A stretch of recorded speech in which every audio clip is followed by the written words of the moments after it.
Welcome, everybody, to a Friday night edition of VSN, Valley Sports Network Football. I'm Will Torres, and with me is, since day one, Mr. All-DVL in 1980, 1981 as a defensive back and a running back, number 22. He's also a Hall of Famer for the Brawley Wildcats, and he's also a coach in the Brawley program down here. Like I said earlier, since day one, with me is Ron Rubio. Hello, everyone, and welcome to a night of homecoming football for the Brawley Wildcats. The Wildcats come in with the visiting Palo Verde Yellow Jackets tonight. It's a beautiful night for football. We had some windy conditions earlier, but the wind has calmed. The flag is standing still. There's less than 3 miles an hour out here. The field looks beautiful. The numbers are blue and gold, as you can see from our view. And we're ready for some football today. Like I said earlier, we have the Palo Verde Yellow Jackets from Palo Verde coming down to visit the Wildcats. They have a 2-2 record. They come in with, it's kind of, they haven't got their identity yet is what's happening with the Palo Verde Yellow Jackets. They're trying to build a program after so many years with Coach Dagnino. We had a chance to speak to Coach Dagnino yesterday, and their coach now, he's been there 2 years after Dagnino. Actually, Dagnino wore a lot of hats down there, correct, Sure Ronnie? did. Athletic director / varsity head coach of football. Jack of all trades, good man. And he turned over the reins. And now, as you said, Will, they're trying to find their identity. This year, they've gone from a spread offense where they're just throwing the ball 50 times a game. Now they're lining up and trying to run smash mouth football. Well, that's going to be one of the hardest things if you want to run smash mouth football against a Brawley defense. That proved to us how tough they were last week, Ronnie. Well, last week at Word, they won 37-34 versus Southwest. They ran the ball pretty well. And they're doing what a bunch of young kids will. They only have 14 seniors, 6 juniors, and get a load of this, 8 freshmen on the varsity roster. So what you're trying to tell me is by the freshmen and the JV at those levels, Ronnie's are trying to build a program. Now, talk to me about this, Ronnie. Next year, Palo Verde is thinking about leaving the IVL League.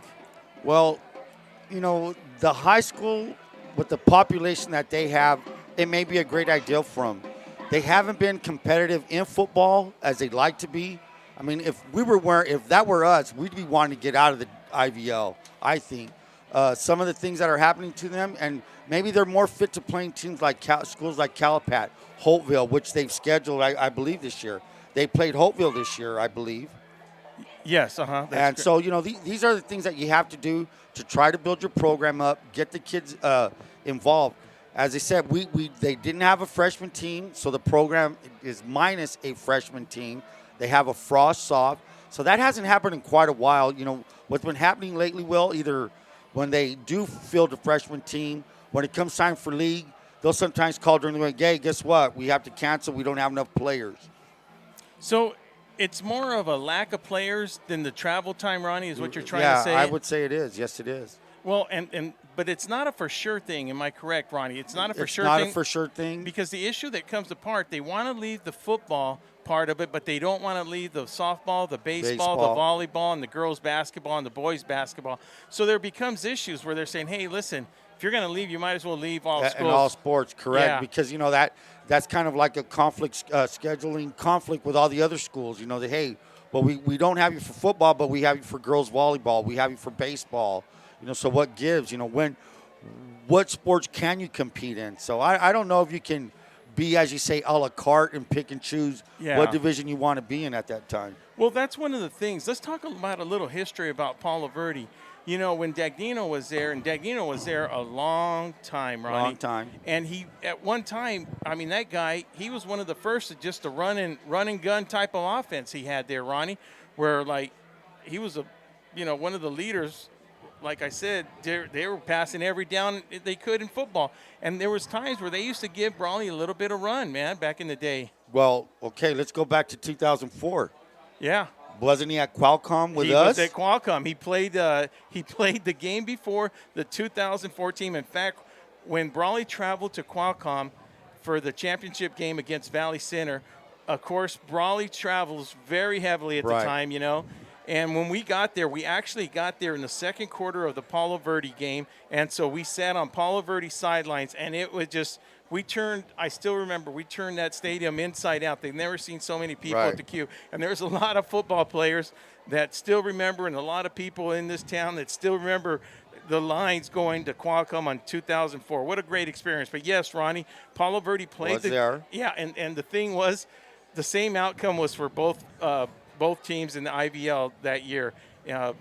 Palo Verde came out with the loss, and the Wildcats still brings bad taste in my mouth when we talk about that game. I get you. But the point of being is this: 15 years down the road, look where they're at now.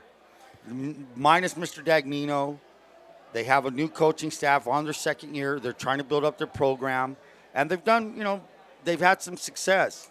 But like we said, the topic was they're trying to get out of it. Are they going to be out of it? And what does that do to the IVL now if they do leave?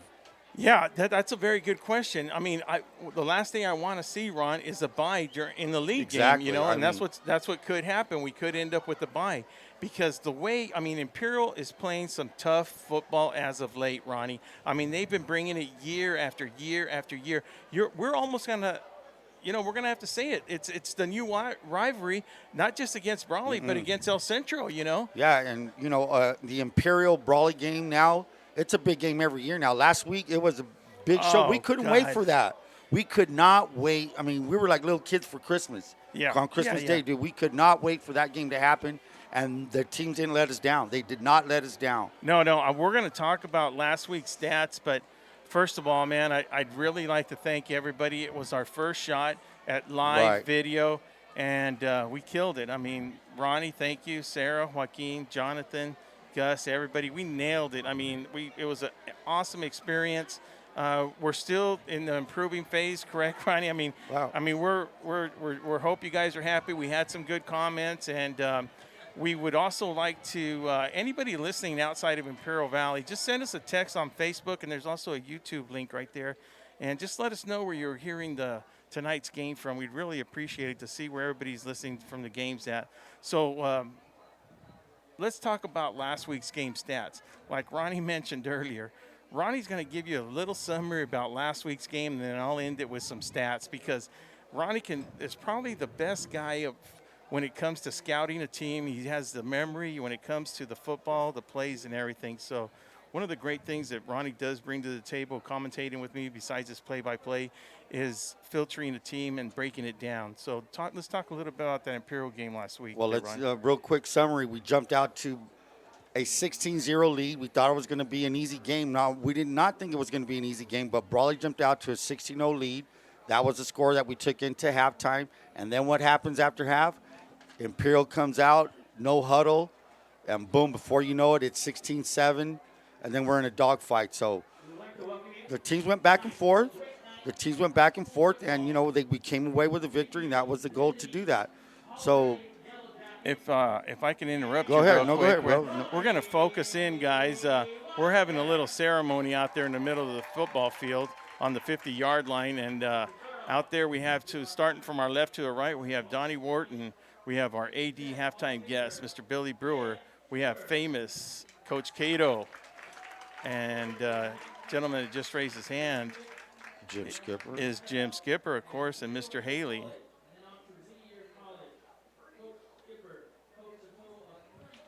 And they're actually presenting an award for him from being from Brawley, from the Carolina Panthers, and the New York Giants. So they're having a little pregame ceremony for Skipper out here. He's always come back. They have a big golf tournament that he was a big part of. And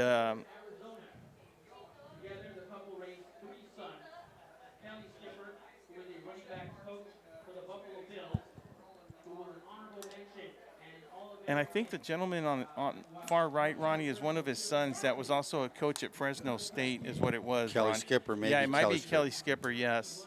We're not sure about that, but we're assuming. Academic advisor for the Arizona State University program. Let's welcome the Skipper family with a huge round of applause.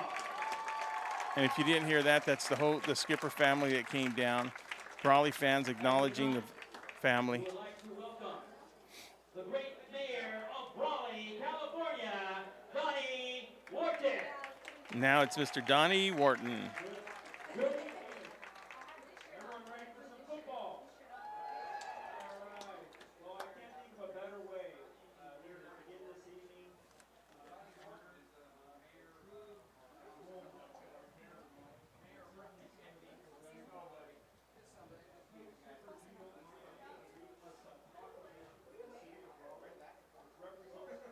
I'm not sure if people out there can actually hear, so I'll kind of paraphrase what Donnie's saying. It's a proclamation from the city of Brawley to Jim Skipper for acknowledgement for all the things he's done from Brawley. And it's just good to see an alumni from Brawley to where he's been, even his kids, like we were talking earlier, Kelly and the other ones. You know, they still come down to visit everyone. They have family, a little bit of family still here. And so Mayor Donnie Wharton recognizing Jim Kelly with an award tonight.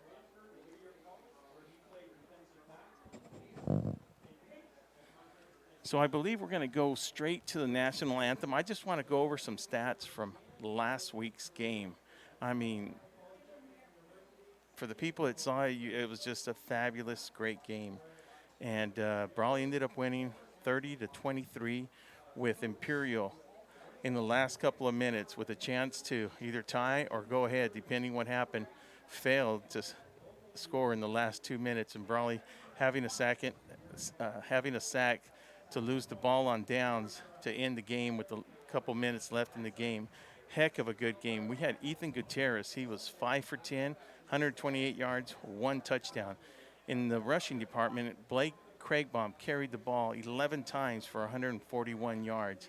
On the passing side for the Imperial Tigers, we had Jordan Reed. He was 17 for 35 for 233 yards. Jesse Padilla led the Tigers for 14 carries, 66 yards.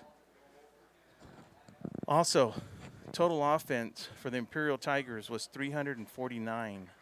Brawley had 358. So total yards was pretty even there, Ronnie. The only difference was the number of plays.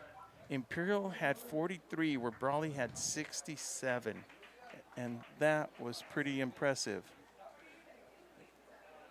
Well, that's the reason why Brawley had 67 plays and Imperial 43 was that Brawley was running the football and Imperial was throwing the ball. They were playing fast, what you call no huddle, just lining up and tossing the ball around. So they had quite a bit of 3 and outs, Will.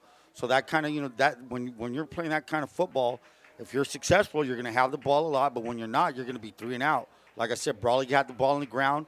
Craigbaum gained how many yards did Craigbaum gain? We gained over 200.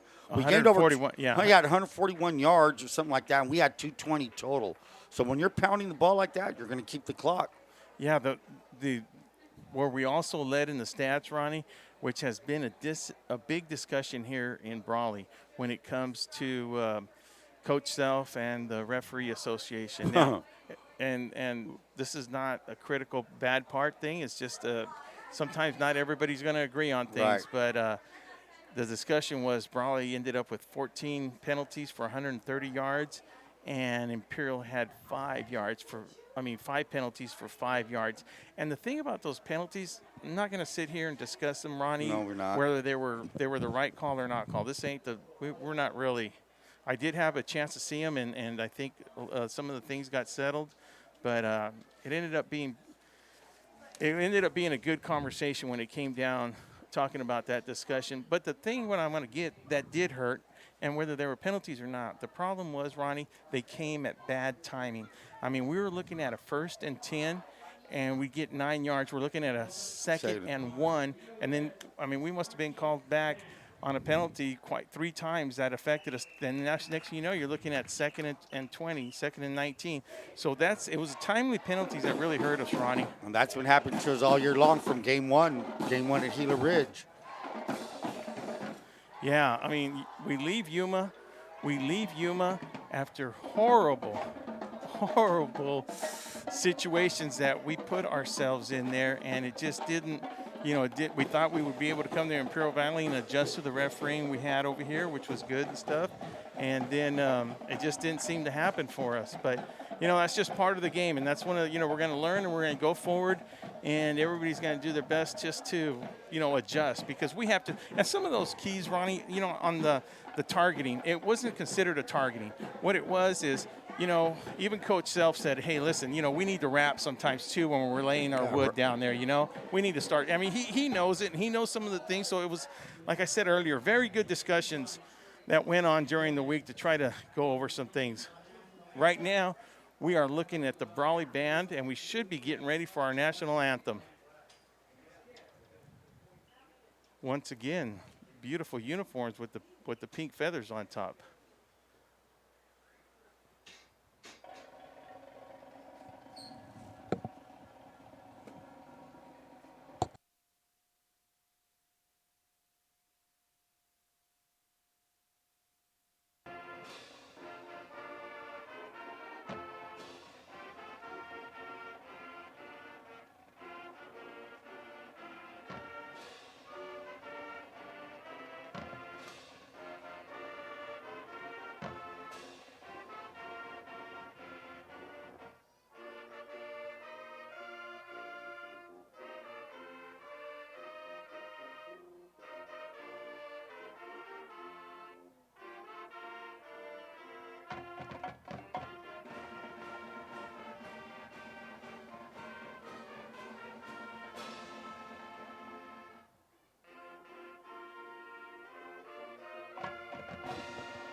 Ronnie, that was actually beautiful sounding Nice. from up here. We've been trying to do the pre-recording of the Brawley Wildcats, and I think this is the best way to do it right here, just the actual Brawley Band to do it.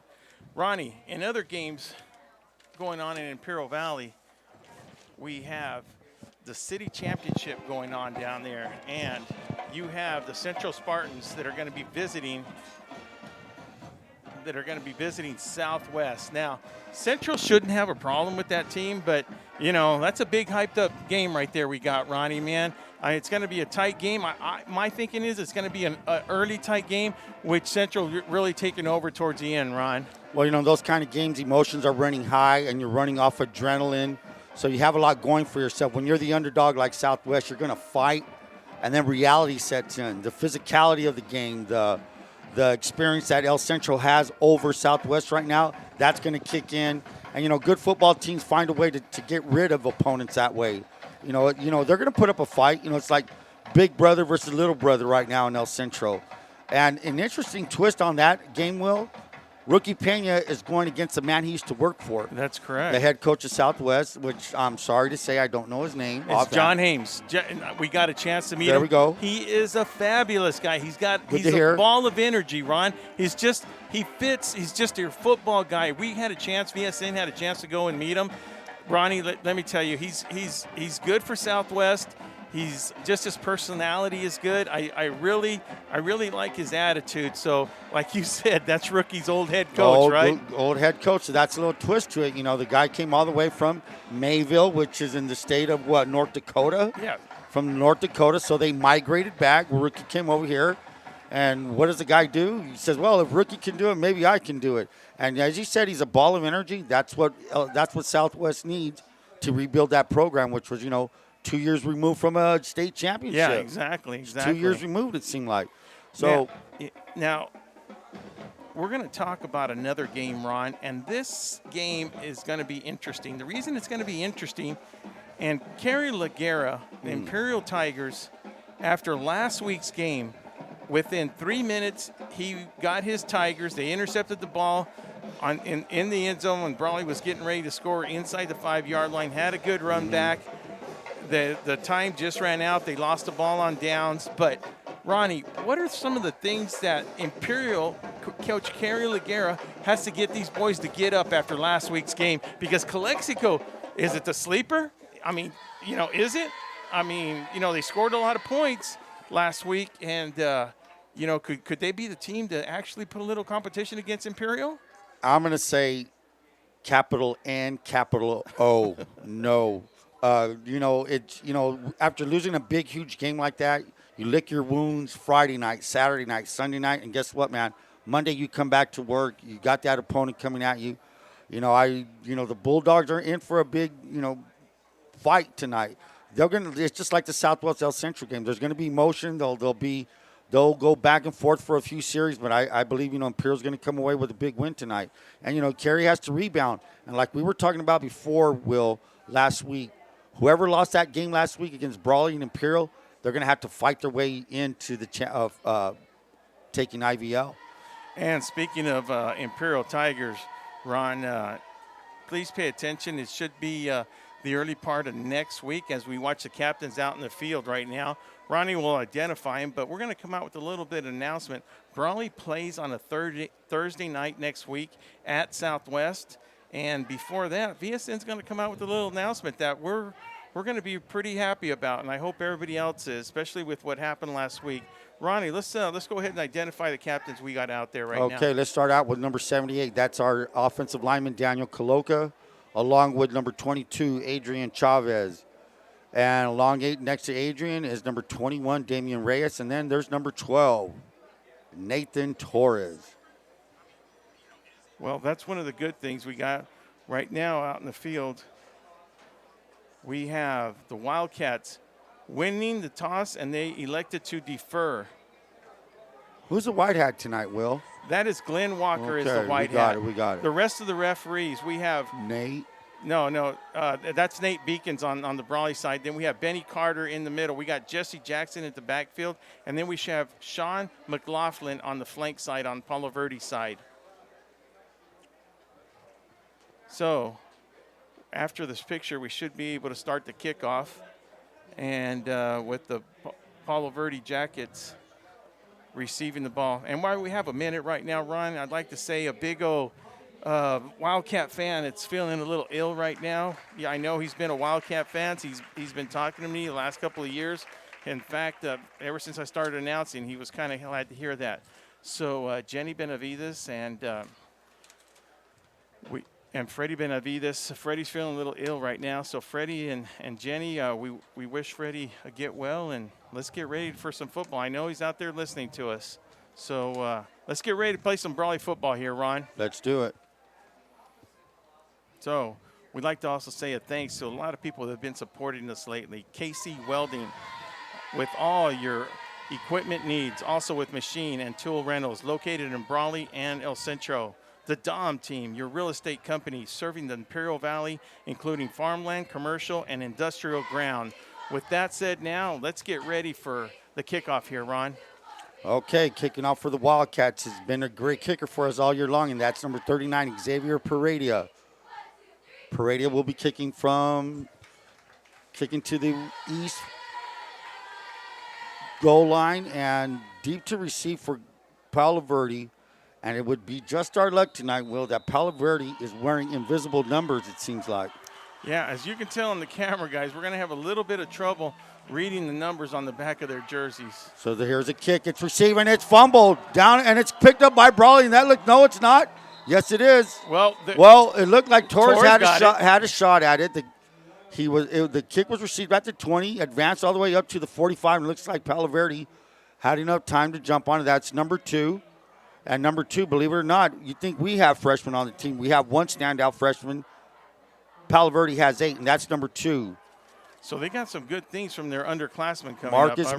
Marcus Macon is one of their starting tailbacks.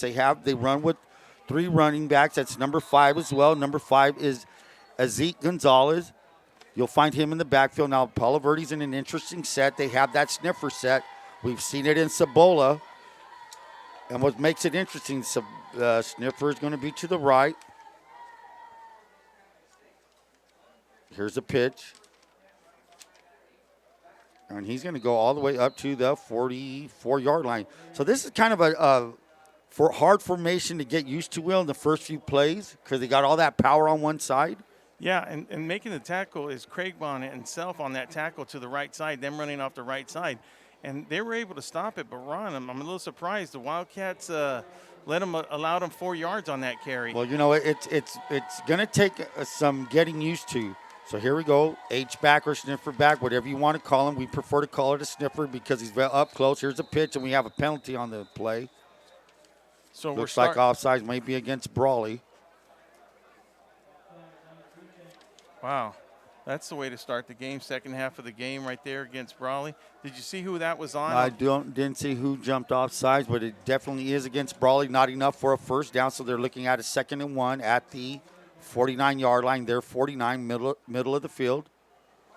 So Brawley is probably going to be running a 6-man front today, Will. That's what we did last night on the JV. Who won 20-0. Good job, JV. Congratulations there, Ronnie. So here we go. Sniffer formation. And it's a pitch to the right, and it's number 2. That's Macon, and Macon's going to fall forward for a 2-yard gain.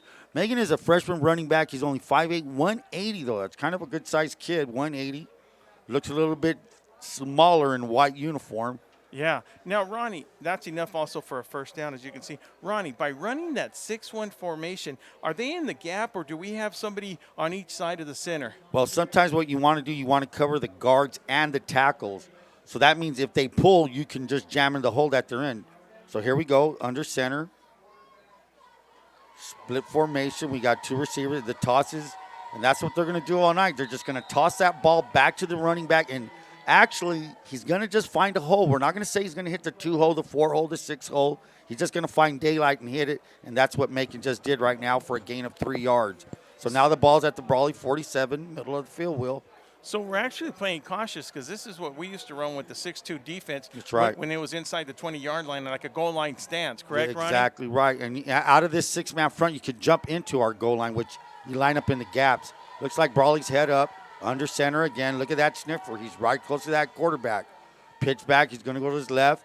And looks like number 21, Damian Reyes. Yeah. Damian and Chandler Self on the tackle. Yeah. So now we're going to look now at a 3rd and 7, Will. Yeah, Damon Reyes is able to come out from his outside position, the corner position, being able to go actually, and while the linemen from Palo Verde are blocking, he's able to go around them and make the tackle behind the line of scrimmage. And that's giving the Palo Verde Yellow Jackets a 3rd down with about 6 yards to go, Ronnie. A little bit more than 6 yards, but that's about what they have to go to get a first down. Well, right now the Brawley defense is a little filling up here. We're going to see what we can do, what we can adjust. So here it is, and now it's a handoff, straight handoff, and a great play by Craig Baum shooting through. I think they shot him through, shooting linebacker on a blitz, and that was a great play. Maybe a loss of 1, Will, 4th down and 7. And if I haven't said it before, I mean, that was just a perfect call. If Perfect. there's one thing that John Self is, he's one of those defense gurus, man. He just knows how to call and when to call a defensive play. So Palo Verde looks like, are they going to punt? They're in Brawley territory at the Brawley 47-yard line. And it looks like they are not going to punt. Well, if they want to do this, if they want to do it, let them do it. So here we go, sniffer formation. 2 receivers, 1 on each side. Brawley, no, they did not jump off sides. And it's going to be a timeout, Palo Verde. So using those timeouts quickly is Palo Verde. I mean, of course, they're barely on the 50-yard line, so they're going to have to talk this over. And we'll be right back after this.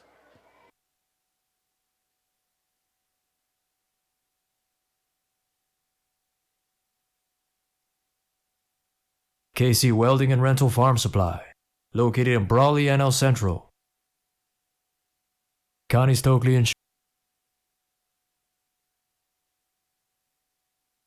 Insurance, service after the sale. This live video broadcast is brought to you by Dom Real Estate. For all your real estate needs. Welcome back, everybody, as we have the Palo Verde Jackets with the 4-down territory facing the Wildcats. And they don't look to be going in the punt formation, Ronnie. no, they're not. So they're under center. Sniffers to the right of the quarterback. He's looking in another penalty. So we got offsides on Brawley again. We're going to have an offside. That's not going to be enough for a first down, but if they're going to go for it with 4th and 7, they're definitely going to go for it now, Ron. And, well, it looked like they were about to throw a quick slant, which is one of their few passing plays they do have. So now we're looking at a 4th and 3, balls in the middle of the field. That's our second offsides for the Wildcats on this drive. And they're at our 42-yard line, Will. Yeah, and that flag official is not Sean McLaughlin. That's Mr. Bentley. Bentley. No. Oh, here we go. There's a pitch to the right to Maggie. He's looking for a place to go, and there's nowhere to go. Brought down by a host. We had Chavez there. We had Mr. Dominic Santana. So we shot through Will, and shut down that drive. Sure, they got a first down, but we seem to have solved what they're doing. Ronnie, you know, I've seen one guy shoot through like we did earlier with Craig Bond shooting through. This time we had 3 linemen just shoot and go right through them. What was that all about? It looks like they're starting to irritate the Wildcats that they're not going to let them get no yards on that. So here we go.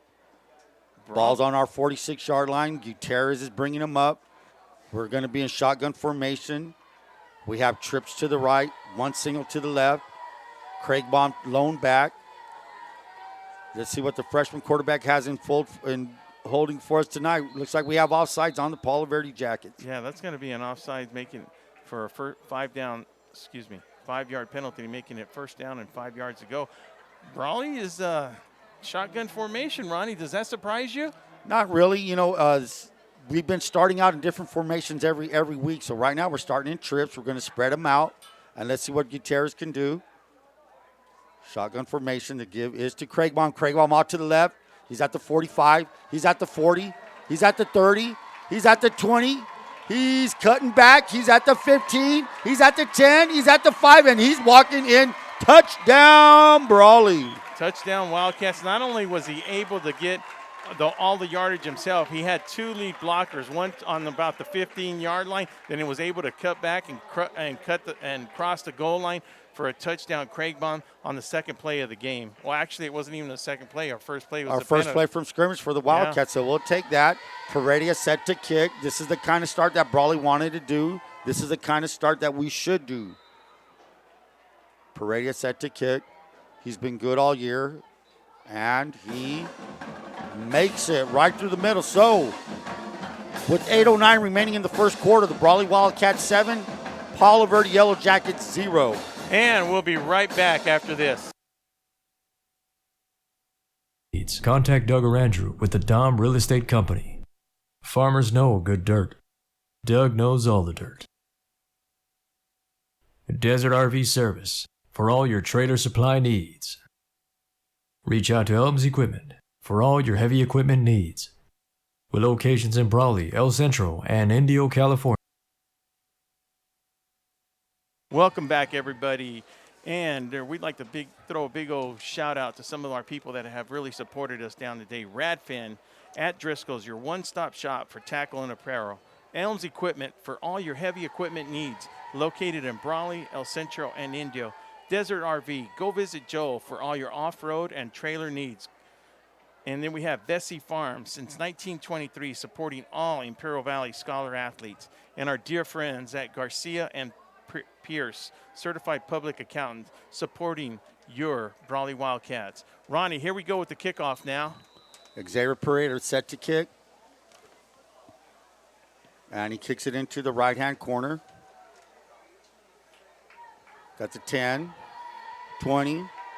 Runs his way up to the 25 and brought down by a bunch of Brawley Wildcats. We got a fumble. And we have another fumble. And that's going to be Wildcat ball. Wildcat ball at the 25-yard line. So everything that Palo Verde didn't need to happen to him tonight is happening to him.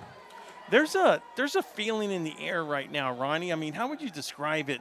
As during the break, me and Ronnie had a chance to talk right now, and there's a feeling right now that's not like it's all Brawley Wildcat. It's all Brawley Wildcat. Palo Verde is playing tentative. Is this tentative a fair word? They're like tiptoeing. They're tiptoeing and not setting their cleats in the ground and going at Brawley. So when that happens to you, something bad things will happen to you. So the Wildcats have the ball now on the left hash. They're marching towards the east goal. Gutierrez is under center now. We're in our tight set, our double wing. Craig Baum is the fullback. Palo Verde better wake up or it's going to be a long night. Chavez in motion to give us to Craig Baum. Same play off the left side, and he's just bowling his way all the way down to the 15-yard line, and I believe that's going to be good enough for a first down. Yeah, so same play, different formation. That's all this is, Will. Whether we're in trip, shotgun formation, under center, we run off tackle, we run off guard, we run wide. So one of the things we're seeing, this is, I believe, the third game that Cragon has been stepping up his game, Ronnie. I mean, he has been running hard. He loves carrying that football, Will, and right now, that's the thing. Everybody's getting better every game. Our play caller, Brandon Young, he's getting better. He's feeling comfortable. You know, he's taking what the defense gives him. So here we go, shotgun formation. We got double doubles. That's 2 receivers on both sides. Craig Baum to the right of Gutierrez. Motion. That's Damian Reyes. Damian Reyes, he's 21 jet. He's at the 15, cuts back, gains enough yards up to the 10, a 5-yard gain. That's a good gain. That jet sweep takes time. You want to stretch it. You want to get your block set up, and boom, you run it up there. Good 5-yard gain. We'll take that. 2nd down and 5 at the 10. I think this might be one of those type of games where we're going to see a lot of people handling the ball, Ronnie. Well, we need to. We need to see what everybody has. Here we go. Ball's at the 11. Tomas Rubio brings him up. He's our starting center. He's a junior. Tight formation. We got our double wings. We have Craig Baum behind Gutierrez. Chavez, and here we go. I think we've had a couple of these, but it might be offsides. Yes, it is. Offsides, Palo Verde. So Palo Verde defense getting itchy now, wanting to creep up and wanting to get every edge they can. And that's what leads to offsides, because you start creeping up. You're getting tense. You're trying to get that advantage Exactly off the Wildcats. Right. Okay, so with that, we're going to be short of a 1st down, 2nd down and 1. Chavez, the pitch to Chavez. He cuts at the 5, and he's going to walk in. Touchdown, Adrian Chavez. Good job. And when I saw Chavez get that pitch right now to the left-hand side of the Wildcat ball, there was just a gap that you could run a Mack truck through there, Ronnie. I mean, everything is working perfectly. The linemen are at the right blocks. The running back is reading the correct reads, and this just gives us plenty of time to just go right into the goal line. Paredes set to kick. The hold is good. The snap is good, and the kick is good. So Brawley, with 6:30 remaining in the 1st quarter, we have the Brawley Wildcats 14, Palo Verde Yellow Jackets 0. And with that said, me, Will Torres, Ron Rubio, Joaquin Matus will be right back.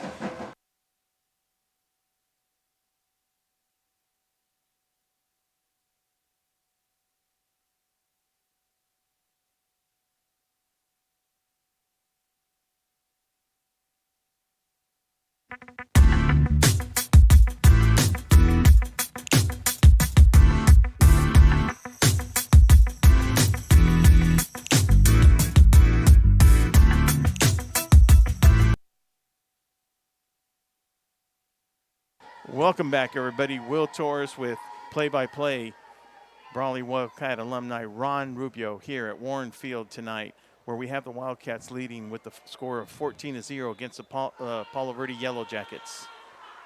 Paredes set to kick. Paredes knuckleballs it down to bounces at the 10. It's received. 15, 20. Runs it out to the right. He's at the 25, and he's going to run his way out to the 25-yard line. And that's number 2. Like we said, we're having trouble. I know I'm having trouble reading these numbers on those jerseys. Yeah. And that's number 22. That is Marcus Macon. He is a freshman. He is a good runner. He had a couple of touchdowns last week versus Southwest. But this isn't Southwest. They're playing tonight, boys. Now, Ronnie, is that the 22 that you said is a freshman? No, number 2. Yeah, he is a freshman. Number 2 is a freshman, and he's one of their main running backs. I mean, because the way he ran, Ronnie, I'm not criticizing him, Right. but I think he ran out of bounds a little bit too early. You know, he saw a lot of blue in front of him. Well, Boom. didn't he fumble on the last kickoff? That's true, Ronnie. So- Both fumbles, yeah. So You're right. set to throw, and it's a fade. Intended receiver is 22, and that's not a catch. And they're going to get Adrian Chavez for a pass interference. And that's number 22, one of their favorite receivers. That's Josiah Edwards Love. Josiah Edwards is 6 foot 165. He's a tall target. So what happened on that, since there is no more face guarding on that play right there, the ball was a little bit short. It enabled the receiver to have to slow down a little bit, and we had the defensive back running into him, which actually impelled him from giving him the chance to catch the ball and make a play correct on that. So from our point up here, it's we're going to give the benefit of the doubt to the referee on that one. It was a close play, bang, bang. But like I said, the kid is 6 foot. Chavez maybe 5'8", 5'9", so those extra inches do add up. Sniffer position, here we go. They're cut back, and that's number 5. And number 5 is the Tazik Gonzalez. Yeah, and that's one of the things I think the Palo Verde want to do to the Wildcats, Ronnie. They want to, hey, listen, we just can't keep running up the middle because they're just going to put everybody inside the box. So they almost had to make that pass to the outside to make them at least keep the Wildcats honest. Now, I'm sorry, guys. That was Marcus Macon on the run. Now, here's number 5. He's their running back. Under center, sniffer to the left. The pitch is to number 5. He's going up to the left side, and he's met by a host of Wildcats. And let's go with Jesse Gutierrez. Yeah, and also in on the tackle for the Wildcats. Jaden Figueroa. Yeah, J.J. Figueroa. Jaden Figueroa is coming around. He's playing the outside linebacker position. So now the Wildcats know what they're doing. They know what the blocking's like. Well, you know how that is, man, playing on the D-line. Now you get used to the guy that's blocking you. You know what his strengths are. Yeah, so you know what he can do. Can he push you around? Is he going to push me back? No, and it takes a couple of plays, maybe 2 series where you start getting adjusted. And then once you control him, you'll be okay on that part. And that is exactly what's happening in Brawley right now. They're still in their 6-man front. Check out Damian Reyes on the top. He's our monster. Brawley has actually 8 men on the line of scrimmage, and that's batted down. Yeah, that is batted down. By number 22. Was that correct, or was that by number 5? I don't know. It could have been our man, Omar Chavez. No, I wouldn't doubt it. I would not doubt it. But And let me give credit to some of the linemen that are on that line. We have an outside linebacker, 41 Self. At left tackle, our man, Jesse Gutierrez, number 42. And also there's playing some good defense on the left-hand side is Nathan May, number 9. And, of course, our other guy, number 54, our nose guard, one of our, just Omar. He's just a stud there, Ronnie, all the time. And then, I'm sorry, that's 52. And then number 55, we have Salazar playing in there.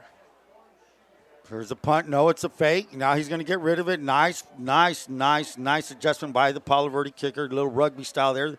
Good bounce, and it's going to bounce all the way back to the Brawley 13-yard line. So handled the snap, got away from it, and a good punt. And they needed that. That's been their best play so far, that punt. Yeah, that punt's actually, it's very hard. You have to respect him as a runner, Ronnie, when he goes outside like that. That's one of the things that gives them the advantage in the punting formation. And once again, like I said, I'd like to give a little thanks to the people that have supported us. Radfins at Driscoll's, your one-stop shop for tackle and apparel. Elms Equipment for all your heavy equipment needs, located in Brawley, El Centro, and Indio. And now we have the Wildcats facing the Yellow Jackets on the 11-yard line. Gutierrez in shotgun formation. He's looking to his right, and he throws a swing to Craig Baum, completed, but they're actually going to lose maybe a half yard on that. So it was a swing pass to Craig Baum. Now, I want to tell everybody out there, we're describing the play-by-play, even though you do have video. Some people are, hey, Ron, why do you keep talking about we see the formation? Some of the viewers out there aren't viewing it, so it's for the audio purpose. Yeah, we still have people that just are listening to the audio, like let's say you're in your car. So that's one of the reasons that, and not only that, Ronnie's really good at describing the play. He's one of the best play-by-play guys I've had out here. Thanks a lot, Will. I didn't need that. Here we go. Craig Baum. No, that's not Craig Baum. That's 21. Damian Reyes. He's at the 30, 35, spins around, gets drugged down to the 43-yard line. Running low just like Craig Baum. And actually, let me tell you something. Damian Reyes is like a mini-me of Craig Baum. He's a little smaller version of Craig Baum. Wouldn't you say, Will? Yeah, he is, Ronnie. The one thing that Palo Verde is not going to be able to do, they're not going to be able to just grab him by the shirt and tackle him. They're going to have to lay the wood, and I haven't seen that happen one time out of Palo Verde. To be honest with you, I'll tell you what, Palo Verde's playing flat, and that's just straight out the truth. And could it be the travel? No. Who knows what it is? Palo Verde's in a 4-man line. They've got 3 linebackers. They give us up the middle to Damian. No, it's not. It's Gutierrez keeps. He's at the 50. There's a flag. 45, 40, 30, 35. And no excitement there because we know there's going to be a penalty. It was thrown by the white hat. So it's a hold against Brawley. I'm not sure what number it was. He's talking to 21. Yeah, so we have a hold. So most of the time when that white hat throws it, it's that lead blocker leading for Gutierrez on the initial handoff right there. But regardless, they ain't going to change their opinion on that one. It's going to be second down and almost 20 to go, Ronnie, on that one. It's a 10-yard spot foul. The ball's going to be brought back all the way back to the Brawley, I'm going to say 32-yard line. So that negates a big run by Gutierrez, who's been doing it all year long. And that's his first really play for Gutierrez tonight. You know, he's running the option well. He's throwing the ball well. He's learning every play, every series, every game. And that's a good sign of a good quarterback, Will. Yeah. And the thing is, his speed is so deceptive, Ronnie. I mean, he's got such good coordination with his hands on the hands-off. He really has a good fake technique on there. He's learning everything. He's learning the trade very well. Okay, shotgun formation. We have 2 trips receivers to the left, single receiver to the right. That's Torres. He's looking at Torres, but he's going to, and it's to Torres. Oh. Overthrown Torres. That was a slant to Torres. Wide open. It was there. You know, Ronnie, we had him wide open. The pass was kind of high. I'll tell you what, though, he had a little extra spit on that. He's got ball. a lot of it. He has a lot of spit on it. That thing's coming at you. So a little bit high. Now he's going to adjust his throw. That was his first throw of the night, I believe, other than the swing. Yeah. Other than the swing pass. But let's go. Here we go now. Ronnie, Second down and 20. Ronnie, that swing pass was very effective last week. It sure is. And, you know, Will, certain routes are going to be open against certain defenses. Yeah, that's true. Yeah. Certain routes Good will be point. open Very there. good So point, right Ronnie. now, that's there. They're giving us that slant. So Brawley's coming out. We're going shotgun formation. Trips to the right. Single receiver to the left of Gutierrez. Lone back is, and now here we go, motioning out Craigbaum. Do they look at him? No, they don't. Is he going to run? Yes, he is. He's at the 35. He's at the 40.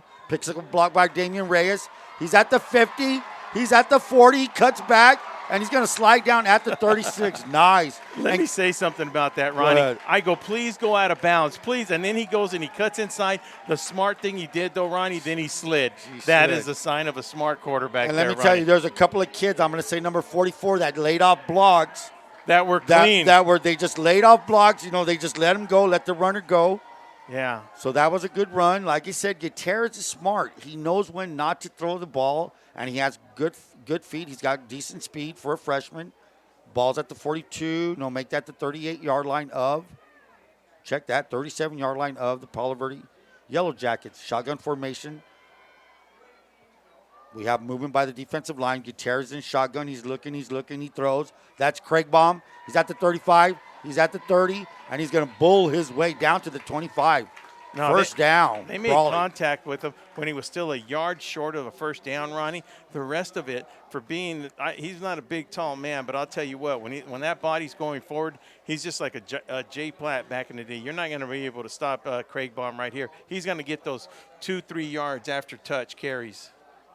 Yards after the touches. So Brawley now is at the 26-yard line. It's going to be a 1st and 10 for the Wildcats. Left hash.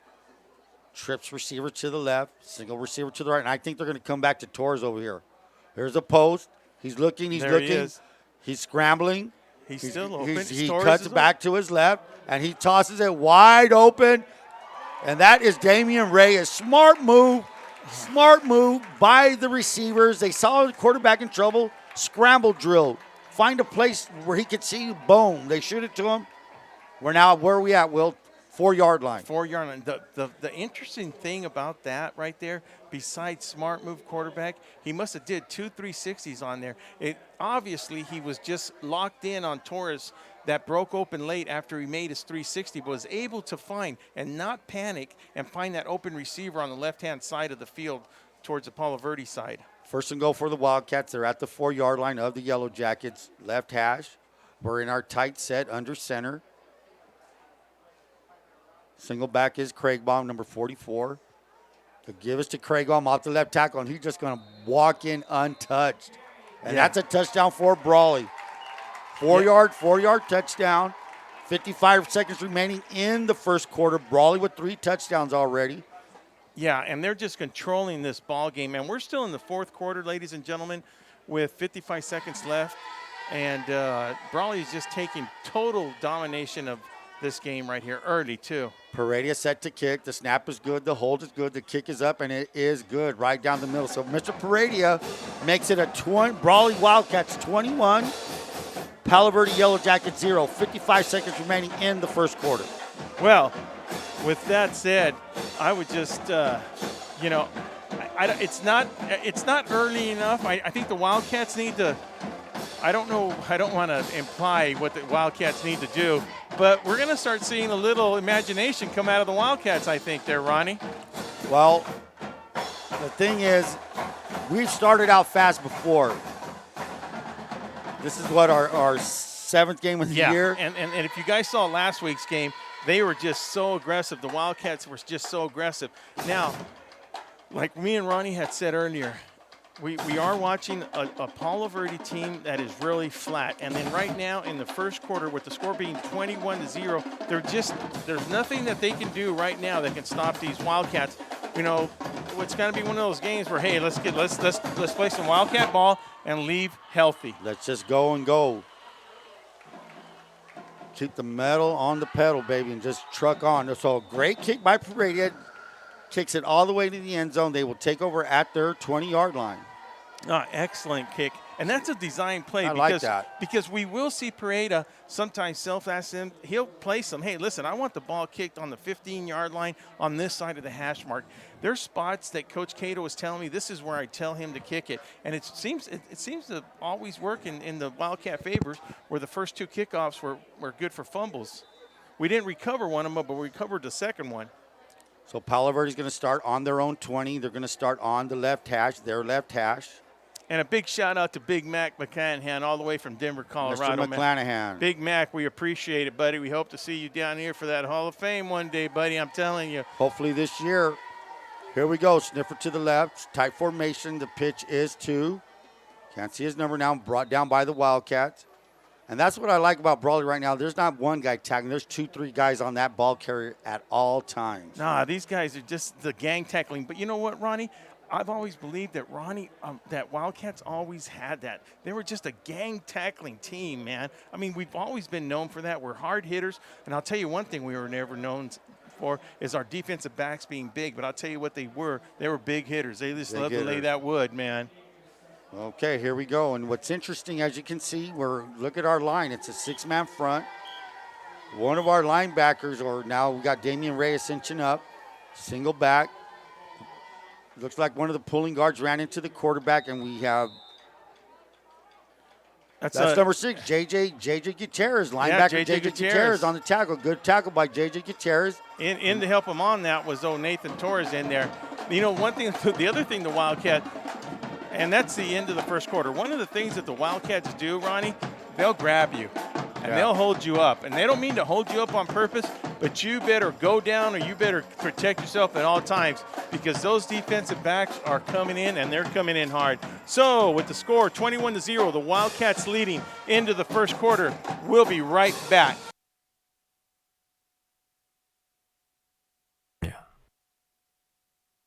Garcia and Priest Accounting, proud sponsor of all our Brawley Scholar athletes.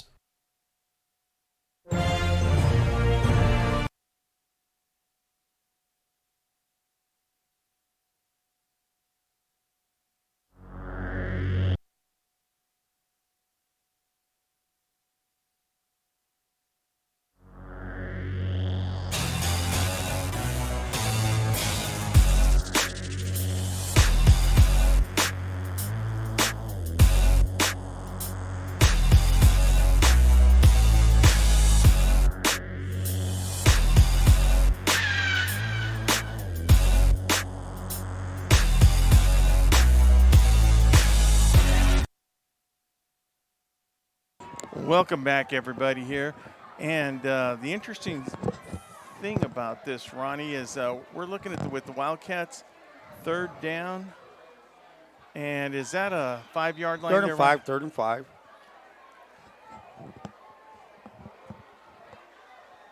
Third and 5. Here's a toss to the left. He's coming up to the middle, and he is going to gain 3 yards on that play. So we're looking at a 4th and 2 at the Wildcat 28-yard line.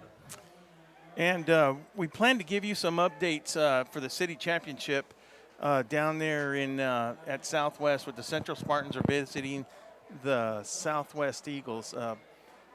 One of the reasons VSN is not there is because we made a commitment to the Brawley Wildcats. Right. They gave us the opportunity to come down here. Billy Brewer, Simon Canales, Jesse Sanchez gave us the opportunity to broadcast the Wildcats football, and we were not going to deny that. So that's one of the reasons we're not down there. But, you know, we made a verbal commitment to them, and we're going to stick to it. So, but at the same time, we have some very exciting news for the next couple of weeks. So back to your play-by-play. I just wanted to throw it out there for people who are wondering about other things going on and certain things about BSN. Ronnie? Well, right now, that's no problem. Now, that was a 4th and 1, and the Yellow Jackets decided to go for it, and they gained 5 yards on it. So now they have a first and 10 at their own 35 left hash. And the pitch is back to minimal gain of 2 yards. Well, I'm not sure who that running back is. If anybody can tell me the number on that kid right there, we can't see him. The only thing is I'm not hearing the announcer call it. That's the thing, to at least hear the announcer.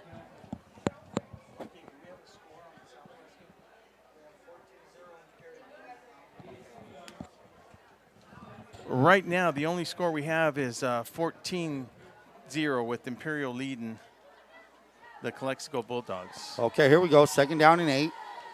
Toss to the right, and here comes our man. No, that's number 9. That looks like Nathan May. That is Nathan May Yeah. coming from his outside backer position, and we're going to have a tackle for loss, which is one of the things we love doing. Yeah. So he's going to lose 2 yards on that, Will, and we're looking at now at a 3rd and 12. Well, the thing is, on that 6-man front, Ronnie, they have Nathan May as a down lineman in the 3-point position. That's right. I did notice that. Good call. No, and that's one of the changes that when you were telling me that they made the 6-1, they went into the 6-1 defense. One of the guys that went down on the defensive line of scrimmage was number 9, Nathan May. Great job by Nathan. So you have Nathan May in a 3-point stand. You have J.J. Gutierrez in a 3-point stand. And you have Chandler Self on a killer position here, and he's charging. He's looking to get that quarterback complete pass to 22, and he's brought down at the 39-yard line.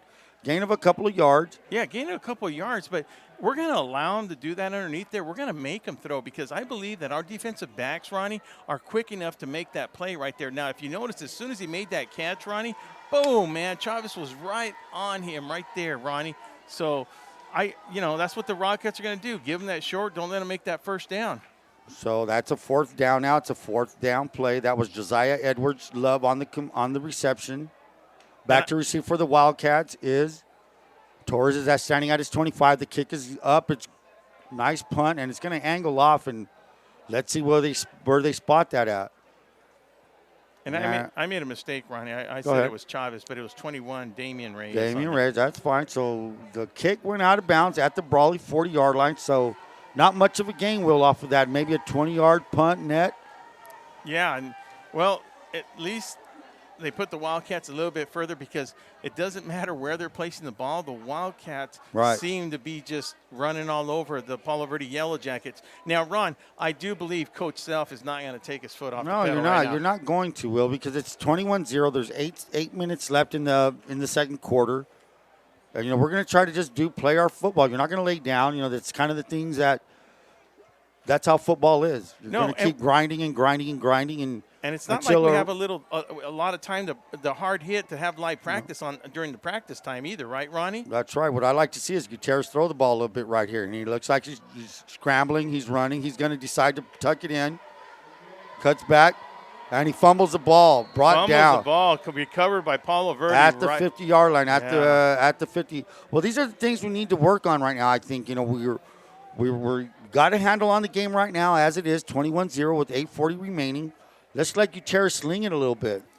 Yeah, if he has to throw it away, I think it's one of the things that he might have to learn. For him, though, being a freshman, Ron, he does not want to let the team down. So this guy's going to, he just wants to get every yard possible that he could get. Every time he gets a snap, that kid's trying to make a play. That's what I love about him. That's what you call a gunslinger mentality. He's going to get you by his arm or his feet. That's what he's been doing. So here we go. 1st and 10 for the Yellow Jackets. They're at the 50-yard line. This is their best field position of the night. Here we go. They're in their tight set. Toss to the right. Finds a hole. And there's not much of a hole. Nathan May there. Let's see who else is on top of it. Chandler was on the bottom of that pile right there. Chandler Self helping the kid up. Nice job.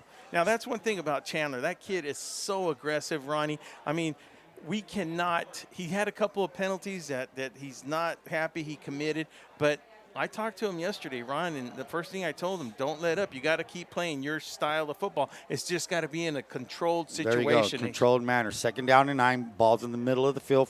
Brawley at the Brawley 49-yard line. Under center. Sniffer to the right. Lone back. Pitches to the back to the left. That's Macon. Macon finds his way up the middle. And let me tell you, Macon, they list him at 5'8", 180. And, that's a good weight to carry on a 5'8" frame. And he runs forward, and for a freshman, that's a good runner there. So he got a couple of yards on that. We're looking now at a 3rd down and 4. The ball's at the Brawley 44-yard line. Ronnie, one of the things I don't want to see is I don't want to see Brawley play to the level of Palo Verde. It can happen. These are the kind of games that right now you're a little bit lax. Here's a toss to the left. That's making again. Palo Verde's getting a little bit of a push now. They're now in a 4th and 2. Damian Reyes and number 52, Omar Chavez, in on the tackle. Yeah, see, Ronnie, we're running all over him. We're stopping him. But yet, it's like when we play an aggressive team, both teams start to get aggressive. Now, you come out here with Palo Verde playing flat-footed, and then it kind of rubs off the Brawley players a little bit. Especially with the score 21-0 with 7 minutes left in the half. Here we go. We have a 4th and 2. No doubt 2 plays to get this couple of yards, Will. So here's a toss. That's number 2 making again. He's going to get caught, maybe gained a 1/4 of a yard. That's going to be Brawley ball. And it's Brawley ball, man. Yeah, that's what we want to see on a 4th down play like that. I believe each time they ran a 4th play, they've only made it 1 time. The other ones have been for loss of downs. Just right now on that one drive before the Brawley fumble by Gutierrez, he did gain a 4. It was 4th and 1. He got 6, but this time 0. So Brawley's going to take over at their own 42-yard line. Ball's on the right hash. It's a beautiful night for football, Ron. I actually am pretty proud to see the amount of people that are out here. I know it's the Palo Verde game, but it's just good to see things like that, to see the crowd out here in 82-degree weather. Feels a lot cooler than that, man. Here we go. We got trips to the right, shotgun formation. Damian Reyes looks like to be the lone back. Chandler Self in motion. That's something new. And the give is to Reyes. Reyes off the right. I like that little play there. That's a new wrinkle. Haven't seen that in a while. We have it in our playbook, just have not ran it. Here we go. Gain of 5. Good run. Yeah. 2nd down and 5 from the Brawley 47-yard line. With Chandler Self taking over for Craig Baum at the fullback position, let's see his stamina, how it holds up. I mean, heck, if there's one guy that's in shape and it just wants to go out there and hit somebody, it's Chandler Self. He'll run through a wall if you ask him to. Here we go. We got double-doubles, 2 receivers on both sides. The wide side of the field to the left, right hash, Gutierrez shotgun formation. And he's going to follow Damian Reyes up to the left side of the line. Good gain of about 8 yards. So that's going to give Brawley a 1st down at the Palo Verde 45, 44, 46-yard line. And once again, Ronnie and I apologize. We're really having trouble seeing. Palo Verde comes here with white uniforms and then their yellow number. And yellow numbers, and it makes it very hard for us to be able to call the numbers. So we do apologize for that. Here we go. We got a 1st and 10 for the Wildcats. 5:45 remaining. Tight formation. That's our double wing set. The pitch is to Chavez. Chavez scored on this run. He's at the 45. He's at the 40. And he's going to work his way up to the 31-yard line. So we can do this all night with Chavez. Yeah, Chavez. Ronnie, give us a little bit of history on Chavez, what type of runner he is. You had him. Ronnie is also Brawley's track coach, and he explained to me some very impressive things on some of the football players that are out here tonight, and Chavez being one of them. Well, Chavez is the reigning IVL 100 and 200-meter champion, and he did that as a junior last year. Very impressive. He's not a very big kid. He's probably 5'8", 160, if that. And the kid just has dynamite speed. And he's been on the varsity for 3 years. He played for us on the JV as a sophomore. Breakaway speed like you can't believe.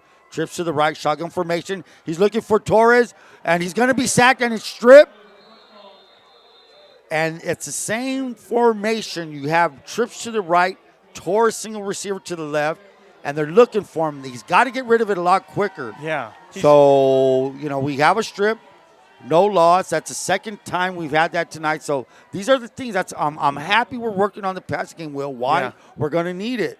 So why not practice it right now? Even though it doesn't look that good right now, we're going to work it out. I understand that part, Ron, but I'm going to throw something at you and give me your opinion because you see it every day. Gutierrez threw that interception late in the game in Imperial that they could have changed the outcome. Do you think he's thinking about that out there? A little bit gun shy, maybe, but he's not going to force anything. And as you can see, he's not forcing anything. Now we're going to have illegal procedure 2 minutes. So that's smart football then. Look, you don't want to turn the football over. So it's just he's playing smart now. He's not going to force nothing. He doesn't want to go through that whole thing again. The good quarterbacks remember their mistakes more than their success, I bet you. And the kid's a freshman, 14 years old. 14 years old. Give him a break. And the kid, here we go, shotgun formation. Craig Baum is the lone back. We haven't seen Craig Baum. We got doubles on both sides, 2 receivers on the left, 2 to the right. Motion is Reyes. Motions into trips to give it to Craig Baum. Craig Baum out to the right, spins his way forward, bowling his way forward. Oh, man. My Lord, here we go No. all the way up to the Palo Verde 24-yard line, Will. And that's a typical Craig Baum run. You know, check out the defense. Is there anybody built like Craig Baum? No, there's nobody. He's as big as the lineman out there. That guy looks like a 4x4, and when he hits you, it's like somebody. It's like Hacksaw Duggins back in the WWE. Getting that I wouldn't know 4x4 what and to hitting you. tackle on the kid. I think I'd try to shoot for his ankles only. That's the only part that doesn't look like a palm tree coming at you. Here we go. We have double receivers on both sides. Right hash, shotgun formation. Gutierrez is looking. He steps up. He slings it. And that's picked off. Looking for Chavez, and he's going to run it out. Who is this? Nice pick by number 8. Or is that Macon? I can't read that number.